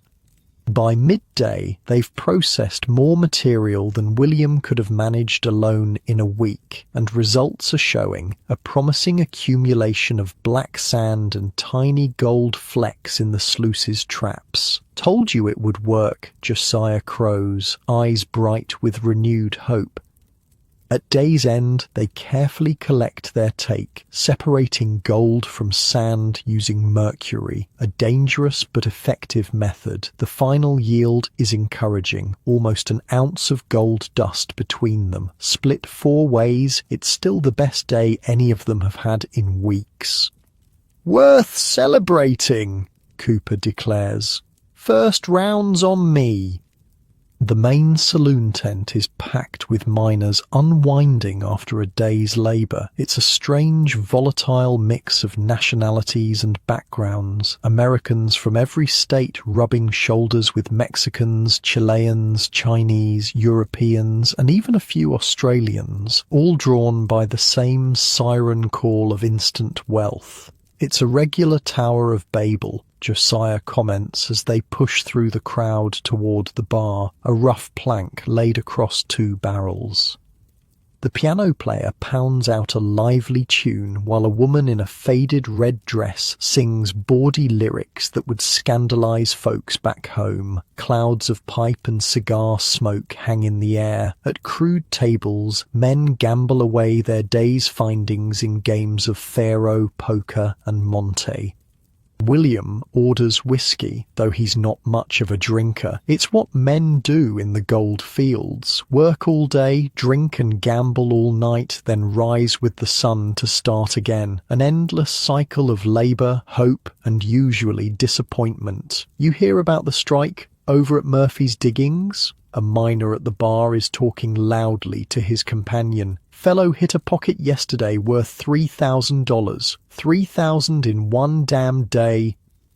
William tries not to listen, tries not to feed the desperate hope such stories inspire. For every true tale of instant riches, there are 100 exaggerations and outright lies, but still the possibility nags at him. It could happen. It does happen. Why not to him? "To the sluice," Josiah raises his glass in toast, "and to tomorrow being even better than today." They drink to that, a fragile camaraderie born of shared struggle and shared dreams. Later that night, as William lies in their crowded tent, listening to Erickson's snores and Cooper's occasional sleep-talking, he mentally composes a letter to Rebecca. He'll write it tomorrow, tell her about their new sluice and improved prospects. He won't mention the $3,000 strike at Murphy's diggings. Better not to raise false hopes. 2 months pass in much the same pattern. Some days are better than others, but none deliver the fortune William had dreamed of. Their sluice operation expands, becoming more efficient, but the gold seems to be playing a cruel game of diminishing returns. The easy pickings are gone. What remains requires ever more effort to extract. Then rumours begin circulating about a new approach, hydraulic mining. Companies are bringing in massive water cannons to literally wash away entire hillsides, processing tons of material at once. That's the future, Josiah declares after they witness such an operation in action. Our little sluice can't compete with that. It's an awesome, terrifying sight. Hillsides dissolving under pressurized water, ancient trees toppling, the landscape itself being rewritten in mankind's desperate search for gold. The scale of destruction is unlike anything William has ever seen. Doesn't seem right, he murmurs as they watch. Land that took God thousands of years to make, undone in an afternoon. It's progress. Cooper shrugs. Same as the railroads back east cutting through mountains. Man conquering nature. William isn't so sure. The hydraulic operations feel different, not just changing the land, but obliterating it. And for what? Gold that will end up in some banker's vault in San Francisco or New York. As summer gives way to fall, William finally admits what he's been avoiding for months. He's not going to strike it rich. The gold is still here, but it now belongs to the companies with their hydraulic cannons and armies of wage labourers. The day of the independent miner is ending. I'm heading home, he tells his partners one evening. Back to Oregon, back to my family. They don't try to talk him out of it. Many miners are reaching the same conclusion, packing up their meagre possessions and returning to whatever lives they left behind, if those lives still wait for them. Some have been gone for years, chasing an elusive dream while farms foreclosed, businesses failed, and families moved on. What will you tell your wife? Josiah asks as he helps William pack. William pats his leather pouch containing about $60 in gold dust, his total earnings after nearly 8 months of backbreaking labour. The truth that I gambled and lost. Not entirely lost, Josiah points out. $60 is nothing to sneeze at. It's not glass windows and a proper frame house, William sighs. It's not what I promised her.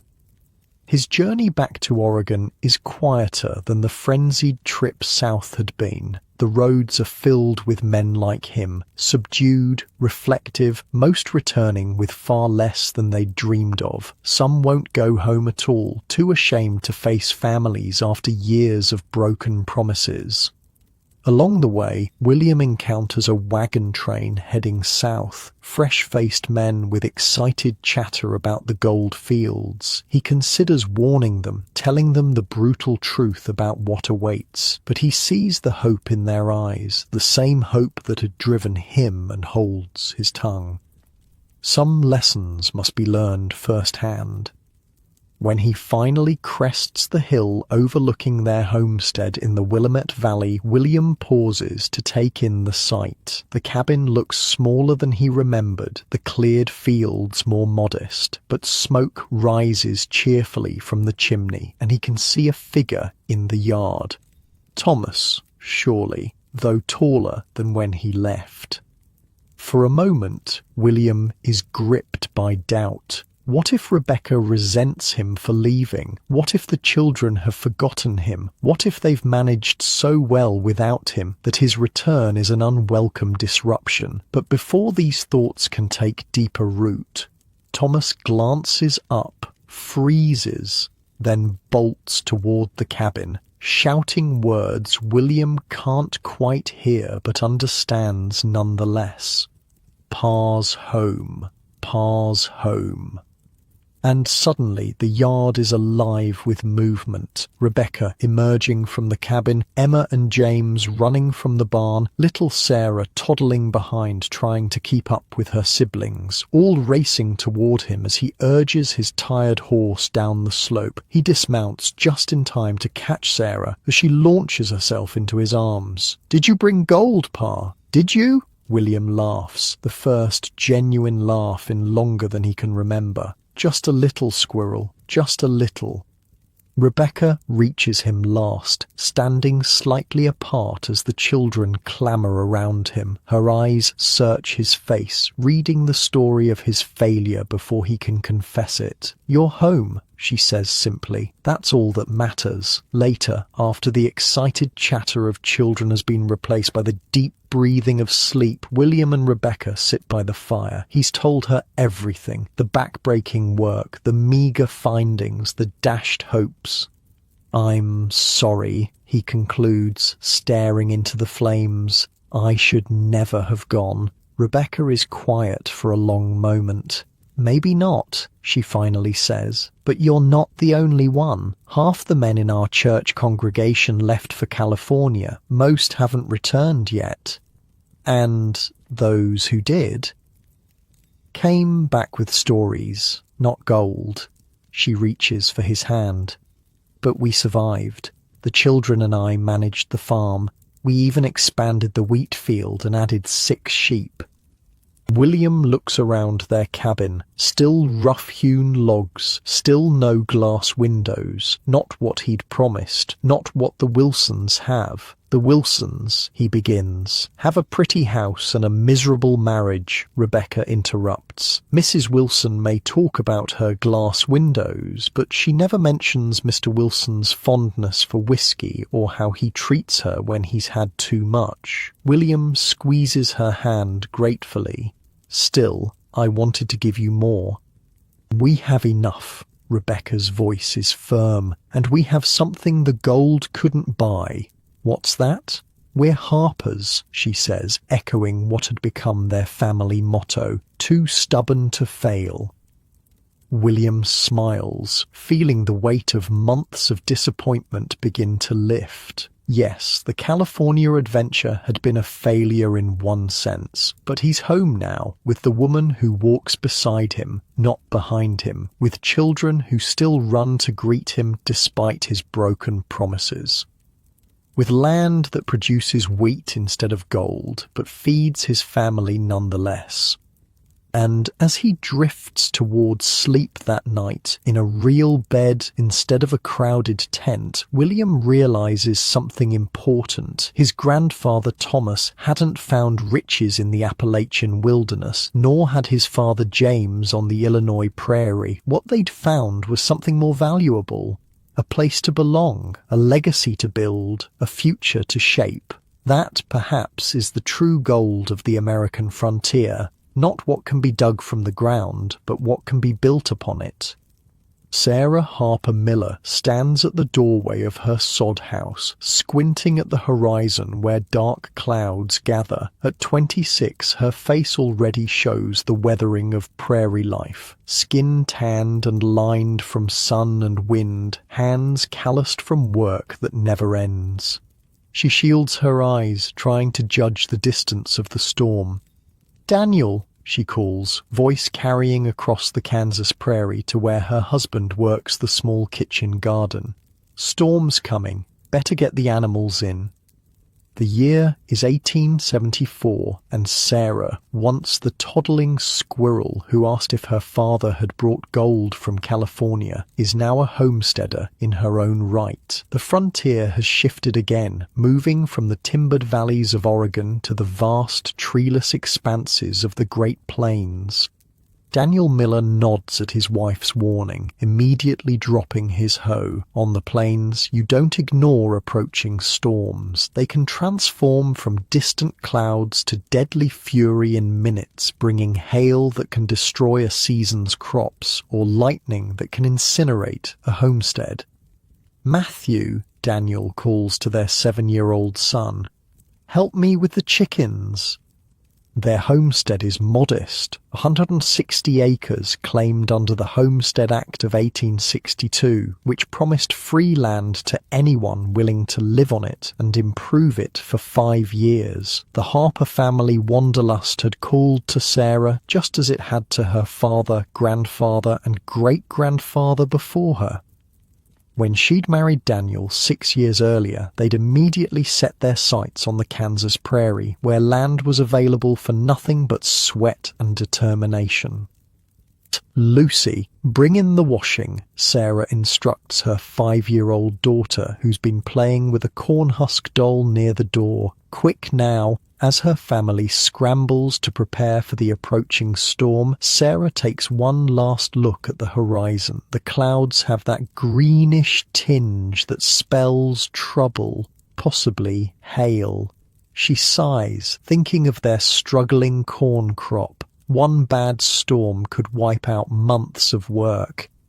Inside their soddy, as these unique prairie homes are called, Sarah moves efficiently, closing the single window with its precious glass pane, a wedding gift from her parents. The house itself is unlike anything her ancestors built on previous frontiers. With no forests to provide logs, plain settlers use what the land offers, soil itself. Their home is literally cut from the earth, blocks of densely packed prairie sod stacked like bricks with the grass side down. The walls are 3 feet thick, providing excellent insulation against both summer heat and winter cold. The roof is also sod, supported by cottonwood poles hauled from a creek 10 miles away. It's a far cry from the log cabins of Sarah's forebears, but it serves, warm in winter, cool in summer, and, most importantly, almost impossible to burn down on a prairie where fire is a constant threat. The first fat raindrops hit the roof with dull thuds. As Daniel comes through the door, Matthew right behind him. "Chickens and cow are secure," he reports, stomping mud from his boots. "Didn't see any hail yet, but that sky looks mean."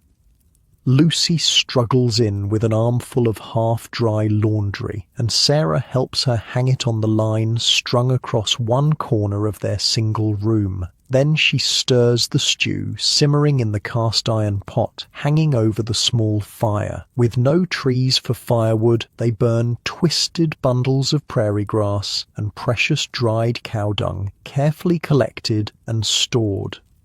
As the storm intensifies outside, the family gathers around their rough-hewn table. Sarah serves the stew, mostly potatoes and onions from their garden, with a small amount of salt pork for flavour. Meat is a luxury, saved for when Daniel can hunt jackrabbits or prairie chickens. "Will the corn survive, Pa?" Matthew asks, voicing the concern on everyone's mind. Daniel glances at Sarah before answering. "We'll know tomorrow. God willing, it's just rain we're getting." But the sharp crack of hail on their sod roof answers his statement. Sarah closes her eyes briefly. Not again. Last year, they'd lost half their crop to hail, forcing them to survive the winter on stores that were already meagre. "We still have the wheat," she says, trying to sound hopeful, "and the garden's small enough that we can cover it next time." This is prairie optimism, acknowledging the disaster at hand while immediately planning for how to mitigate the next one. You can't dwell on losses out here. You can only learn and adapt. "Tell us about Great-Grandpa Thomas again," Lucy requests, changing the subject in the way children do. "The one who built the first cabin?" Sarah smiles, grateful for the distraction. The Harper family stories have become legends passed down through generations, each retelling embellishing certain details while smoothing over others. "Well," she begins, settling into the familiar rhythm of the tale, "Great-Grandpa Thomas Harper was just a young man when he decided to leave Virginia and head into the wilderness beyond the Appalachian Mountains. This was back when there weren't any proper roads, mind you, just Indian trails and deer paths. As Sarah tells the story she's heard countless times from her father, the hail transitions back to rain drumming steadily on their sod roof. No leaks, a testament to Daniel's careful construction. Many first-time soddies become mud showers during heavy rains, the dirt ceiling literally melting onto everything below. And when winter came, Sarah continues, Great-Grandma Mary was expecting a baby. My grandfather James, they had to survive on whatever Great-Grandpa could hunt and the corn they'd managed to grow that first summer. Like us, Matthew interjects, living off what we grow. Yes, Sarah agrees, though we have neighbours within 5 miles and a town within a day's ride. Great-Grandpa and Great-Grandma were alone in the wilderness, the nearest neighbour half a day's journey away. Daniel, who's heard these stories throughout their marriage, still listens attentively. Your family's always had the pioneer spirit, he comments. 4 generations of pushing westward. Harper blood, Sarah says with a shrug, echoing her father's explanation. Can't fight it. The rain continues through dinner and into the evening. After the children are tucked into their shared bed in the corner, Sarah and Daniel sit by the dying embers of their small fire, speaking in hushed tones. I checked our stores yesterday, Sarah tells him. Even if we lose the corn entirely, we have enough wheat and potatoes to get through winter. It'll be tight, but we won't starve. Daniel nods, his face illuminated by the faint orange glow. At 30, he already looks older, his skin weathered like tanned leather, his hands gnarled from farming the resistant prairie soil. The Wilsons weren't so lucky last winter. Sarah remembers all too well. The Wilson family, no relation to the Wilsons her father had known in Oregon, had arrived on the prairie the same year as them, but a combination of crop failures and illness had forced them to abandon their homestead last winter, returning east in defeat. We won't end up like them, Sarah says firmly. We're Harpers. Well, I am, and you're a Miller, which is just as stubborn. Daniel chuckles softly. That we are. The next morning reveals the storm's damage. Their corn crop is battered but not destroyed, perhaps a 30% loss. The garden fared worse, with young plants shredded by hail. But as Sarah surveys their homestead in the clear morning light, she feels the familiar surge of determination that has carried her family through 4 generations of frontier hardship. We'll replant the garden, she tells Daniel over breakfast. Still time for another crop before fall. He nods, already calculating how to divide their precious saved seeds between immediate replanting and reserves for next year. Every decision on the prairie is a gamble, a wager against future disaster. After breakfast, Sarah walks to the slight rise behind their soddy, where she can see for miles across the gently rolling prairie. The nearest neighbour's home is just visible on the horizon, the Reynolds family with whom they share work during harvest and butchering. Beyond that, the vast emptiness of Kansas stretches to a horizon so flat and distant it seems like the edge of the world. The prairie has a beauty that took Sarah time to appreciate. After growing up in Oregon's verdant valleys, the stark openness of the plains had initially felt exposing, almost threatening. There were no trees to break the relentless wind, no hills to provide perspective or shelter. But over time, she's come to love the subtler beauty of this place, the way the tall grass ripples like water when the wind blows, the wildflowers that appear in explosive colour after spring rains, the endless sky that makes her feel simultaneously tiny and free. A movement catches her eye, a figure on horseback approaching from the direction of town. Sarah shields her eyes, trying to identify the rider. "Daniel," she calls, turning back toward the soddy. "Someone's coming." Her husband emerges, also shading his eyes against the morning sun. Mail carrier looks like. This is a rare event. Mail comes irregularly to their isolated homestead, perhaps once a month when someone from town happens to be traveling in their direction. Sarah feels a flutter of anticipation, perhaps news from her parents or brothers back in Oregon. The rider arrives, a young man barely out of his teens who makes a circuit of the county's scattered homesteads. "Morning, Mrs. Miller, Mr. Miller," he greets them. "Got 2 letters for you, and the newspaper from Topeka." "Thank you, Jimmy," Sarah says, taking the precious items. "Will you stop for coffee?" "Much obliged, ma'am, but I've got a dozen more deliveries before sundown." He tips his hat. "Storm hit you folks hard?" "Damaged some crops, but we'll manage," Daniel answers. "Peterson's over east lost their entire wheat field," Jimmy informs them, "and lightning struck the Andersons' barn, burned it clean to the ground." Sarah winces in sympathy. Fire is the prairie's most terrifying threat, faster than a galloping horse and utterly unstoppable once it builds momentum across the dry grasslands. After Jimmy rides off, Sarah examines their mail, a letter from her parents in Oregon, another from Daniel's sister in Ohio, and a newspaper dated 3 weeks ago. News travels slowly to the frontier, arriving like dispatches from another world. She saves the letters for that evening when the day's work is done and they can savor each word. The newspaper they'll read bit by bit over the coming days, rationing the connection to the wider world like a precious resource. The summer unfolds with the relentless rhythm of prairie life. They replant the garden, nurse the damaged corn, and tend to the wheat that will form the backbone of their winter survival. Each day begins before dawn and ends after sunset, filled with labor that leaves no room for idleness.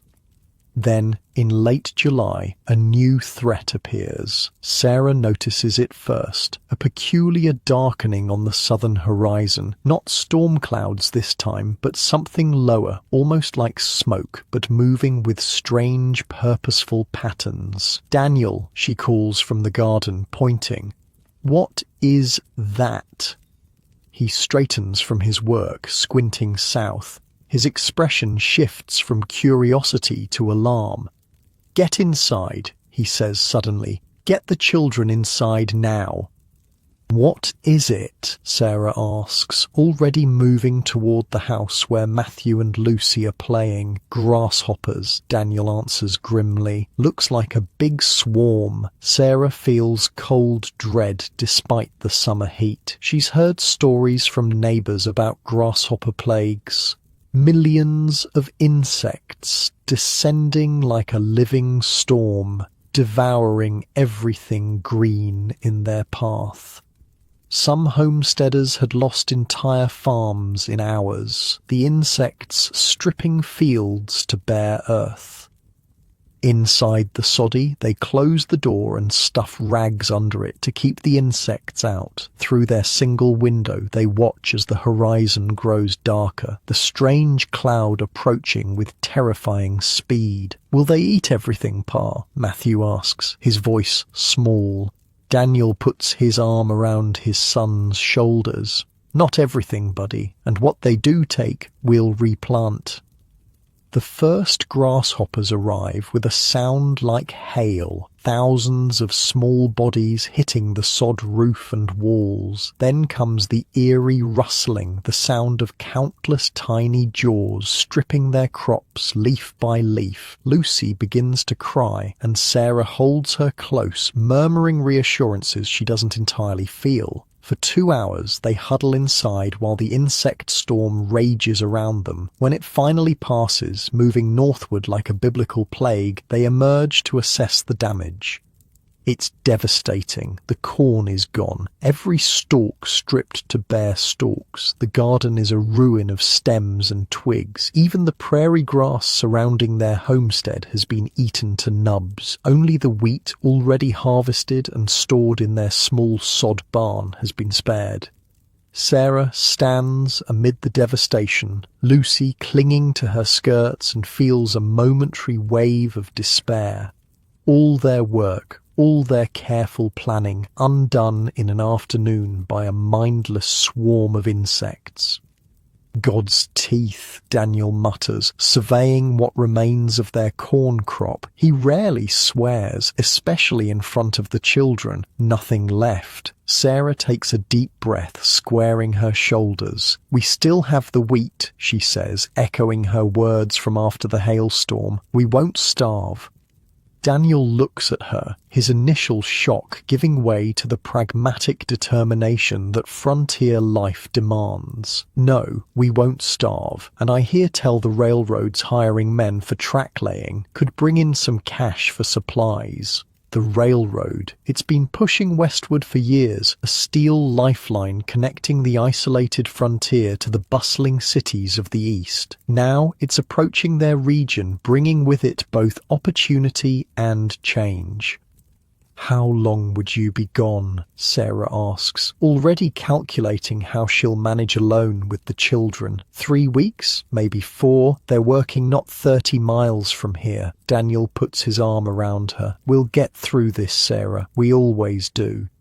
That evening, after the children are asleep, Sarah reads her parents' letter by candlelight. William and Rebecca Harper are in their 60s now, but still working their Oregon farm. Her brothers Thomas and James have farms nearby, while her sister Emma has married a shopkeeper in Portland. Dearest Sarah, her mother writes, your father says the railroad will reach your part of Kansas soon. He remembers when the first tracks came to Oregon and how it changed everything. Suddenly, the journey that took him months on the Oregon Trail could be made in days. The world shrinks with each rail that's laid. We worry about you with the drought they say is affecting the plains. Your father wanted to enclose money, but I reminded him of your Harper pride. Instead, know that there is always a place for you here in the Willamette Valley, should Kansas prove too harsh. Sarah smiles at her mother's understanding. Yes, Harper pride would make accepting money difficult, but she has no intention of retreating to Oregon, regardless of grasshoppers or drought or winter storms. This homestead is hers and Daniel's, their claim on the future, just as her ancestors had staked their claims on previous frontiers.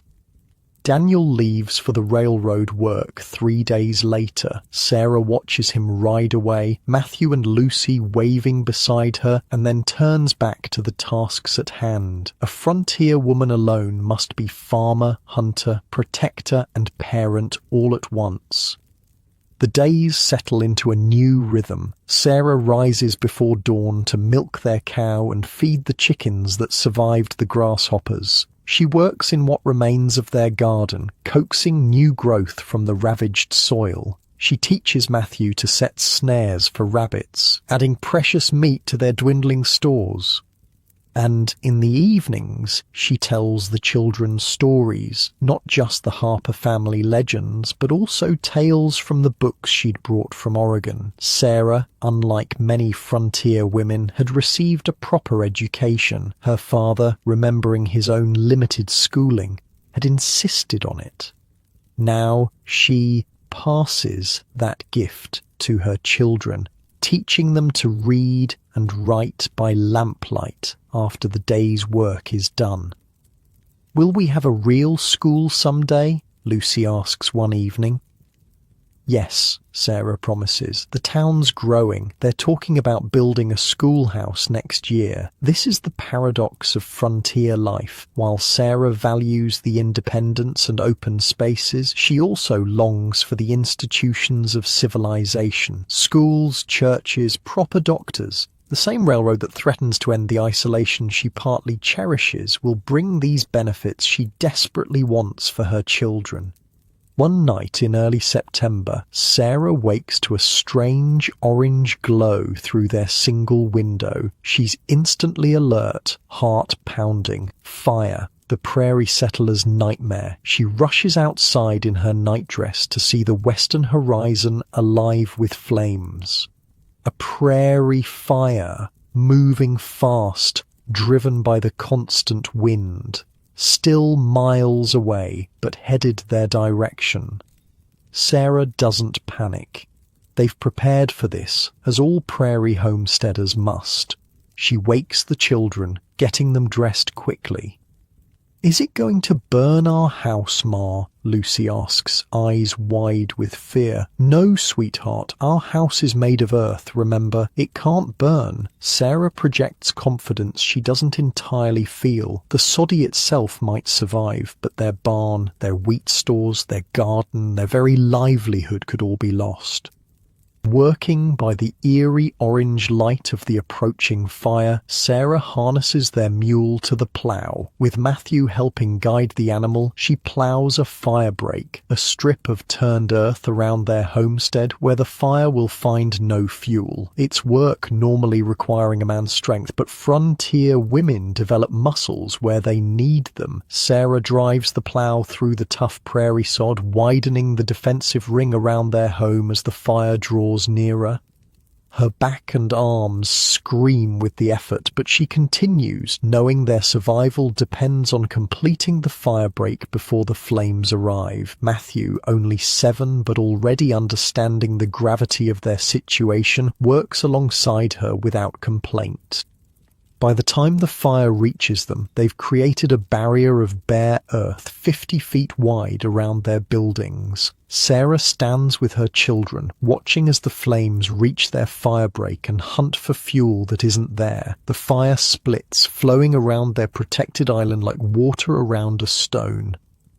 The heat is intense, the roar deafening. Embers float on superheated air, and Sarah swats them down before they can ignite anything within their sanctuary. For an hour, they fight these flying sparks until finally the main fire has passed, leaving blackened earth as far as they can see in the darkness. "We did it," Sarah says, hugging her exhausted children. "We saved our home."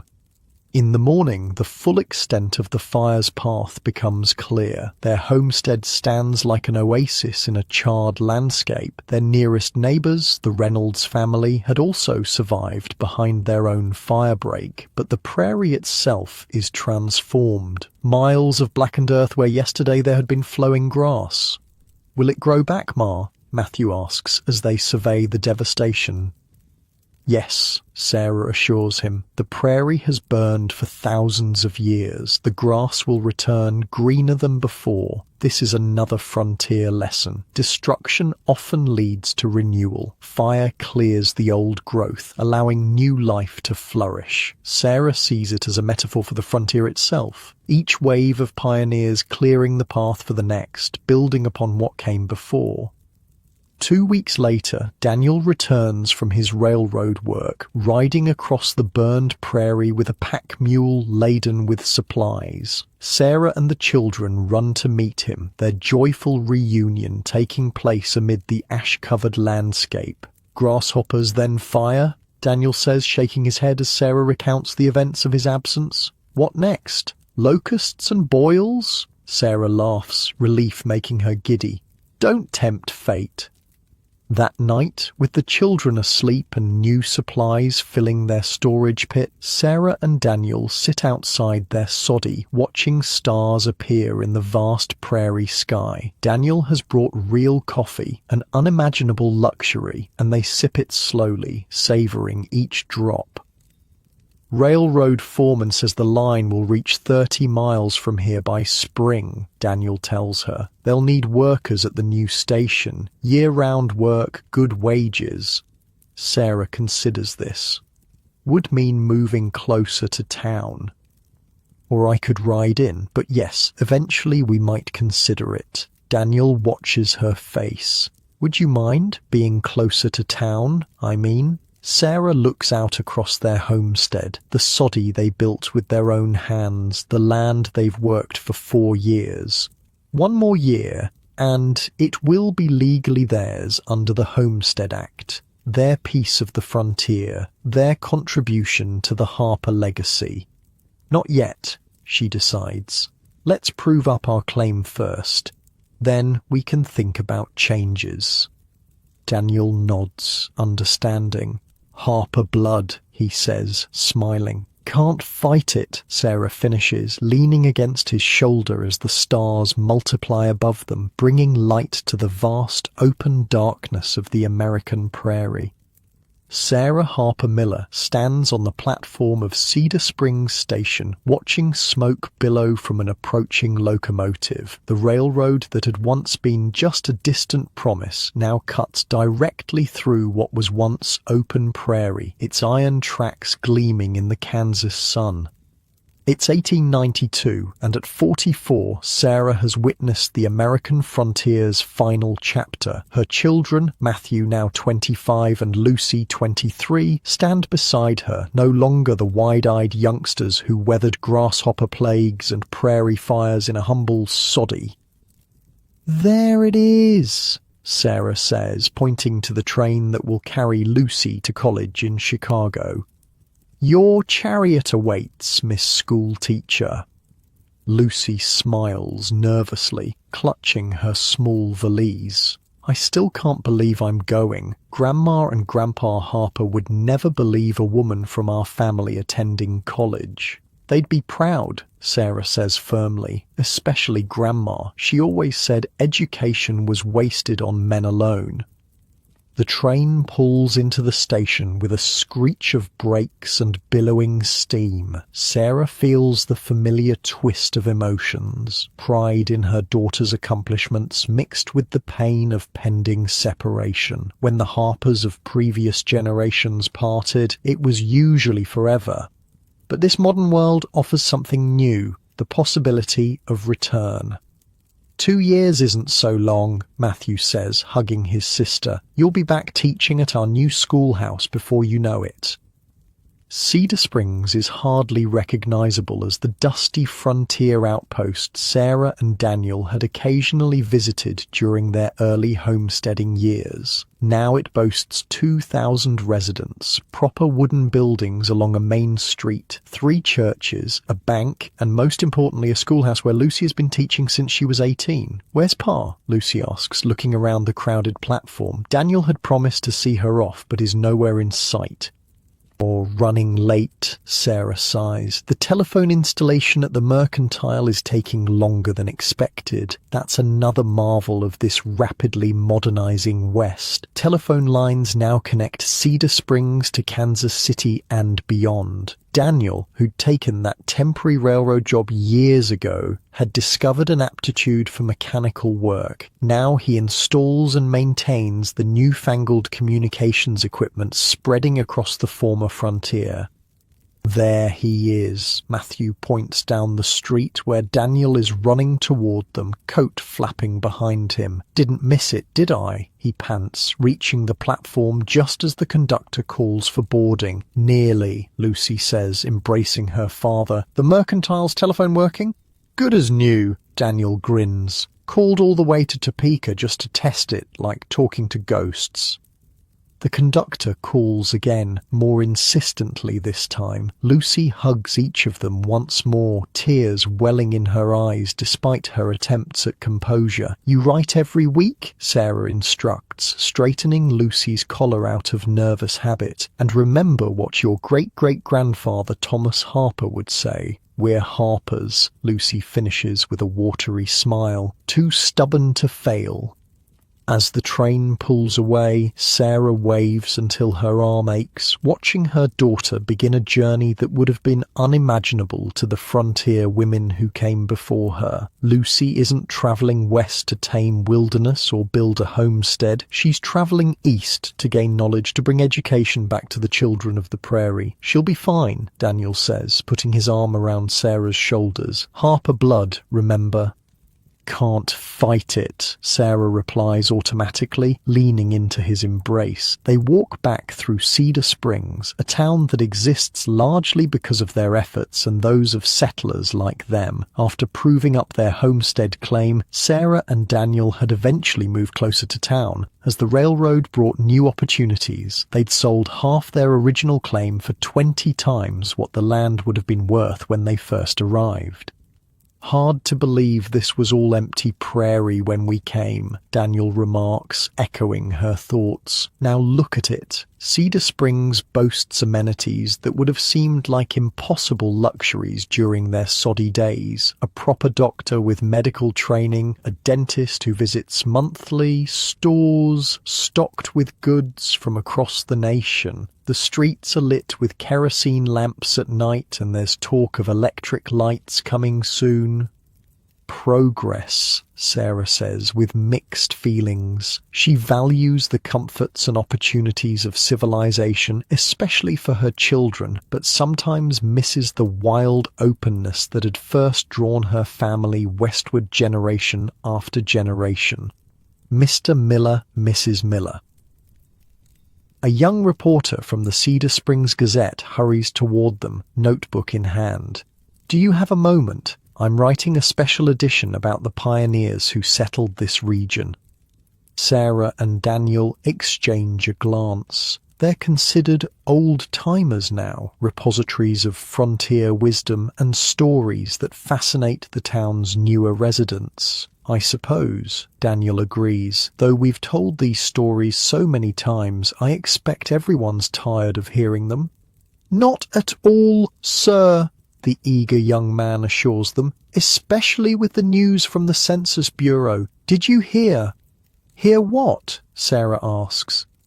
The 1890 census officially declared the American frontier closed, the reporter explains. They say there's no longer a clear line between settled and unsettled areas. The frontier's gone, vanished into history. That makes your experiences all the more valuable. Sarah feels a strange twist in her chest at these words. The frontier gone? It seems impossible. The Harper family had followed that frontier for 4 generations, always pushing westward toward new wilderness. What does it mean for the frontier to simply end? "I'd like to interview you both," the reporter continues. "Get your thoughts on how this region has changed, what it was like in the early days." "Come by our house tomorrow afternoon," Sarah suggests. "I'll have coffee and my apple pie ready." As they continue home, Sarah remains thoughtful. Their house, a proper wood frame structure with glass windows, multiple rooms, and even indoor plumbing, sits on the outskirts of town. Behind it, they still maintain a large garden and small orchard, unwilling to completely abandon self-sufficiency despite the conveniences of town life. "The frontier's closed," she says finally. "What would my father say about that? Or his father before him?" Daniel considers this. "They'd probably say it just means you have to look further. Alaska, maybe. Or those islands in the Pacific everyone's talking about." No more free land, though. No more Homestead Act claims for ordinary families. Sarah shakes her head. That era's truly over. That evening, Matthew joins them for dinner, bringing news from his own homestead 10 miles outside town. Unlike his sister, Matthew had embraced the farming life, though with modern techniques and equipment his ancestors could only have dreamed of. "Railroad agent came by today," he tells them, passing the potatoes, "offering to buy a right-of-way through my east field. You going to sell?" Daniel asks. Matthew shrugs. "Price is fair, and it would put the spur line just a mile from my place, make shipping wheat a whole lot easier." Sarah watches her son, so much like his grandfather William in looks, but facing such different circumstances. William Harper had travelled the Oregon Trail by wagon, spending months crossing terrain that Matthew can now traverse in days by rail. William had built his homestead with an axe and determination. Matthew uses mechanized equipment ordered from a Sears Roebuck catalogue. "Your grandfather would approve," she tells him. "He always said the point of pioneering wasn't to stay primitive, but to build something better for those who came after." "Speaking of those who come after," Matthew says with a slight flush, "I've been meaning to tell you both. Emily Kingston and we're thinking of getting married next spring." Sarah claps her hands in delight. She's fond of Emily, the daughter of the town doctor, who combines Eastern education with a practical understanding of prairie life. "That's wonderful news," she exclaims. "Have you told Lucy? She'll be so upset to be away when you're courting." "Wrote her last week," Matthew admits. "Figured she'd want to know first, being my sister and all." The conversation turns to wedding plans and the house Matthew is expanding on his homestead. Sarah listens, her heart full. This is what the frontier journey was ultimately about. Not just surviving, but establishing roots, building communities, creating futures. The next day, the young reporter arrives promptly for their interview. Sarah serves coffee and apple pie in their parlour, a room that would have seemed impossibly luxurious during their soddy days. "So, Mrs. Miller," he begins, "I understand your family has quite the pioneering history, going back several generations." Sarah nods. "My great-grandfather Thomas Harper built one of the first cabins beyond the Appalachian Mountains in 1792. My grandfather James took the family down the Ohio River to the Illinois country in the 1820s. My father William traveled the Oregon Trail in 1845. And then you came to Kansas," the reporter prompts. "Yes, my husband and I arrived in 1868, claimed our homestead under the Homestead Act, built a soddy first, like most folks did, survived grasshoppers, prairie fires, blizzards." Sarah smiles at Daniel. "The usual frontier tribulations. What do you think about the Census Bureau declaring the frontier closed? The end of an era that defined America for so long?" Sarah considers carefully. "The frontier was never just land," she says finally. "It was a state of mind, a willingness to face the unknown and build something from nothing. That doesn't disappear just because all the land is claimed." "My wife's a philosopher," Daniel says with affectionate pride. "Would you say frontier life made Americans different from Europeans?" the reporter asks. "Absolutely," Sarah answers without hesitation. "When you've built your own home, grown your own food, defended your own land, it changes how you see the world. You can't tell someone who's done all that what to do or how to live." "Independence," the reporter nods, scribbling in his notebook. "That and adaptability," Daniel adds. "Frontier folk learned to use whatever was at hand, to change plans when necessary, to try new approaches when old ones failed." The interview continues, Sarah and Daniel sharing stories of early hardships, community barn raisings, the first church services held in a tent. The young reporter is particularly fascinated by tales of the soddy days, the dirt roof that occasionally rained mud during storms, the constant battle against bugs and mice, the walls that needed regular patching like living things. "One last question," he says as he prepares to leave. "What do you think happens now, with no more frontier to push against? What defines America going forward?" Sarah exchanges a glance with Daniel. It's a profound question, one she's been pondering since hearing about the Census Declaration. "I think," she says slowly, "we turn our pioneering spirit to new frontiers, not just land, but knowledge, technology, ways of organizing society. My daughter's at college in Chicago, bringing education back to prairie children. My son farms with methods his grandfather couldn't have imagined." "The frontier made us who we are," Daniel adds. "That doesn't change just because the map's filled in." After the reporter leaves, Sarah and Daniel sit on their front porch, watching the sunset paint the western sky in brilliant oranges and pinks. It's a view they never tire of, a reminder of the natural beauty that first drew pioneers to these vast spaces. "I've been thinking," Sarah says as darkness slowly claims the horizon, "about what you said yesterday, about Alaska and those Pacific islands." "Just speculation," Daniel shrugs. Don't tell me you're getting the Harper wanderlust again at our age. Sarah laughs. No, I think we've earned our rest, but Matthew and Emily's children, or Lucy's someday, who knows? Harper blood has a way of seeking new challenges. God help us if little Lucy Harper Millers start claiming homesteads in the Aleutian Islands. Daniel chuckles. They sit in comfortable silence as stars appear in the darkening sky, the same stars that had guided her ancestors across mountains and prairies, the constants in a world of relentless change. Later that night, as Sarah prepares for bed, she finds herself drawn to the old wooden chest containing her family's keepsakes. She opens it carefully, sifting through layers of history. Her father William's gold pouch from California, nearly empty but symbolically precious. Her grandfather James's river maps from his flatboat journey. And oldest of all, a simple wooden spoon carved by Thomas Harper, her great-grandfather, during that first winter beyond the Appalachians.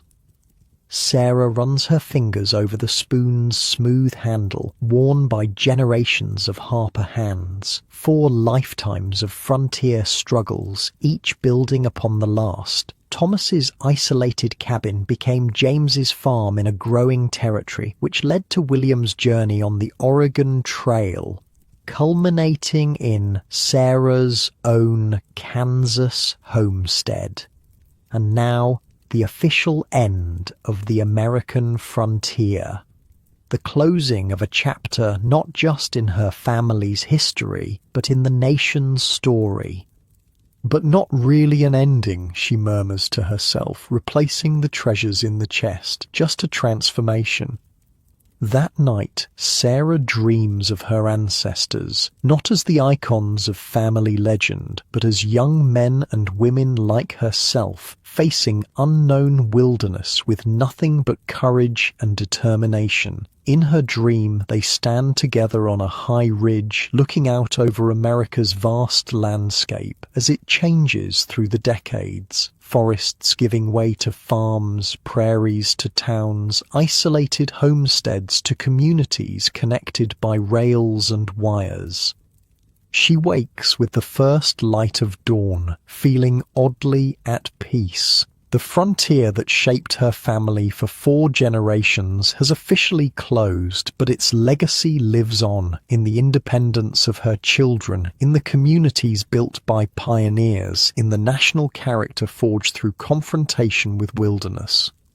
Outside her window, a train whistle sounds in the distance, the modern world announcing its presence. Sarah lies in her comfortable bed, so different from the pine bough pallets and straw mattresses of her ancestors, and offers a silent thank you to those who came before. For their courage, their sacrifice, their stubborn refusal to accept limitations. Too stubborn to fail, she whispers into the morning light. That's the real frontier spirit.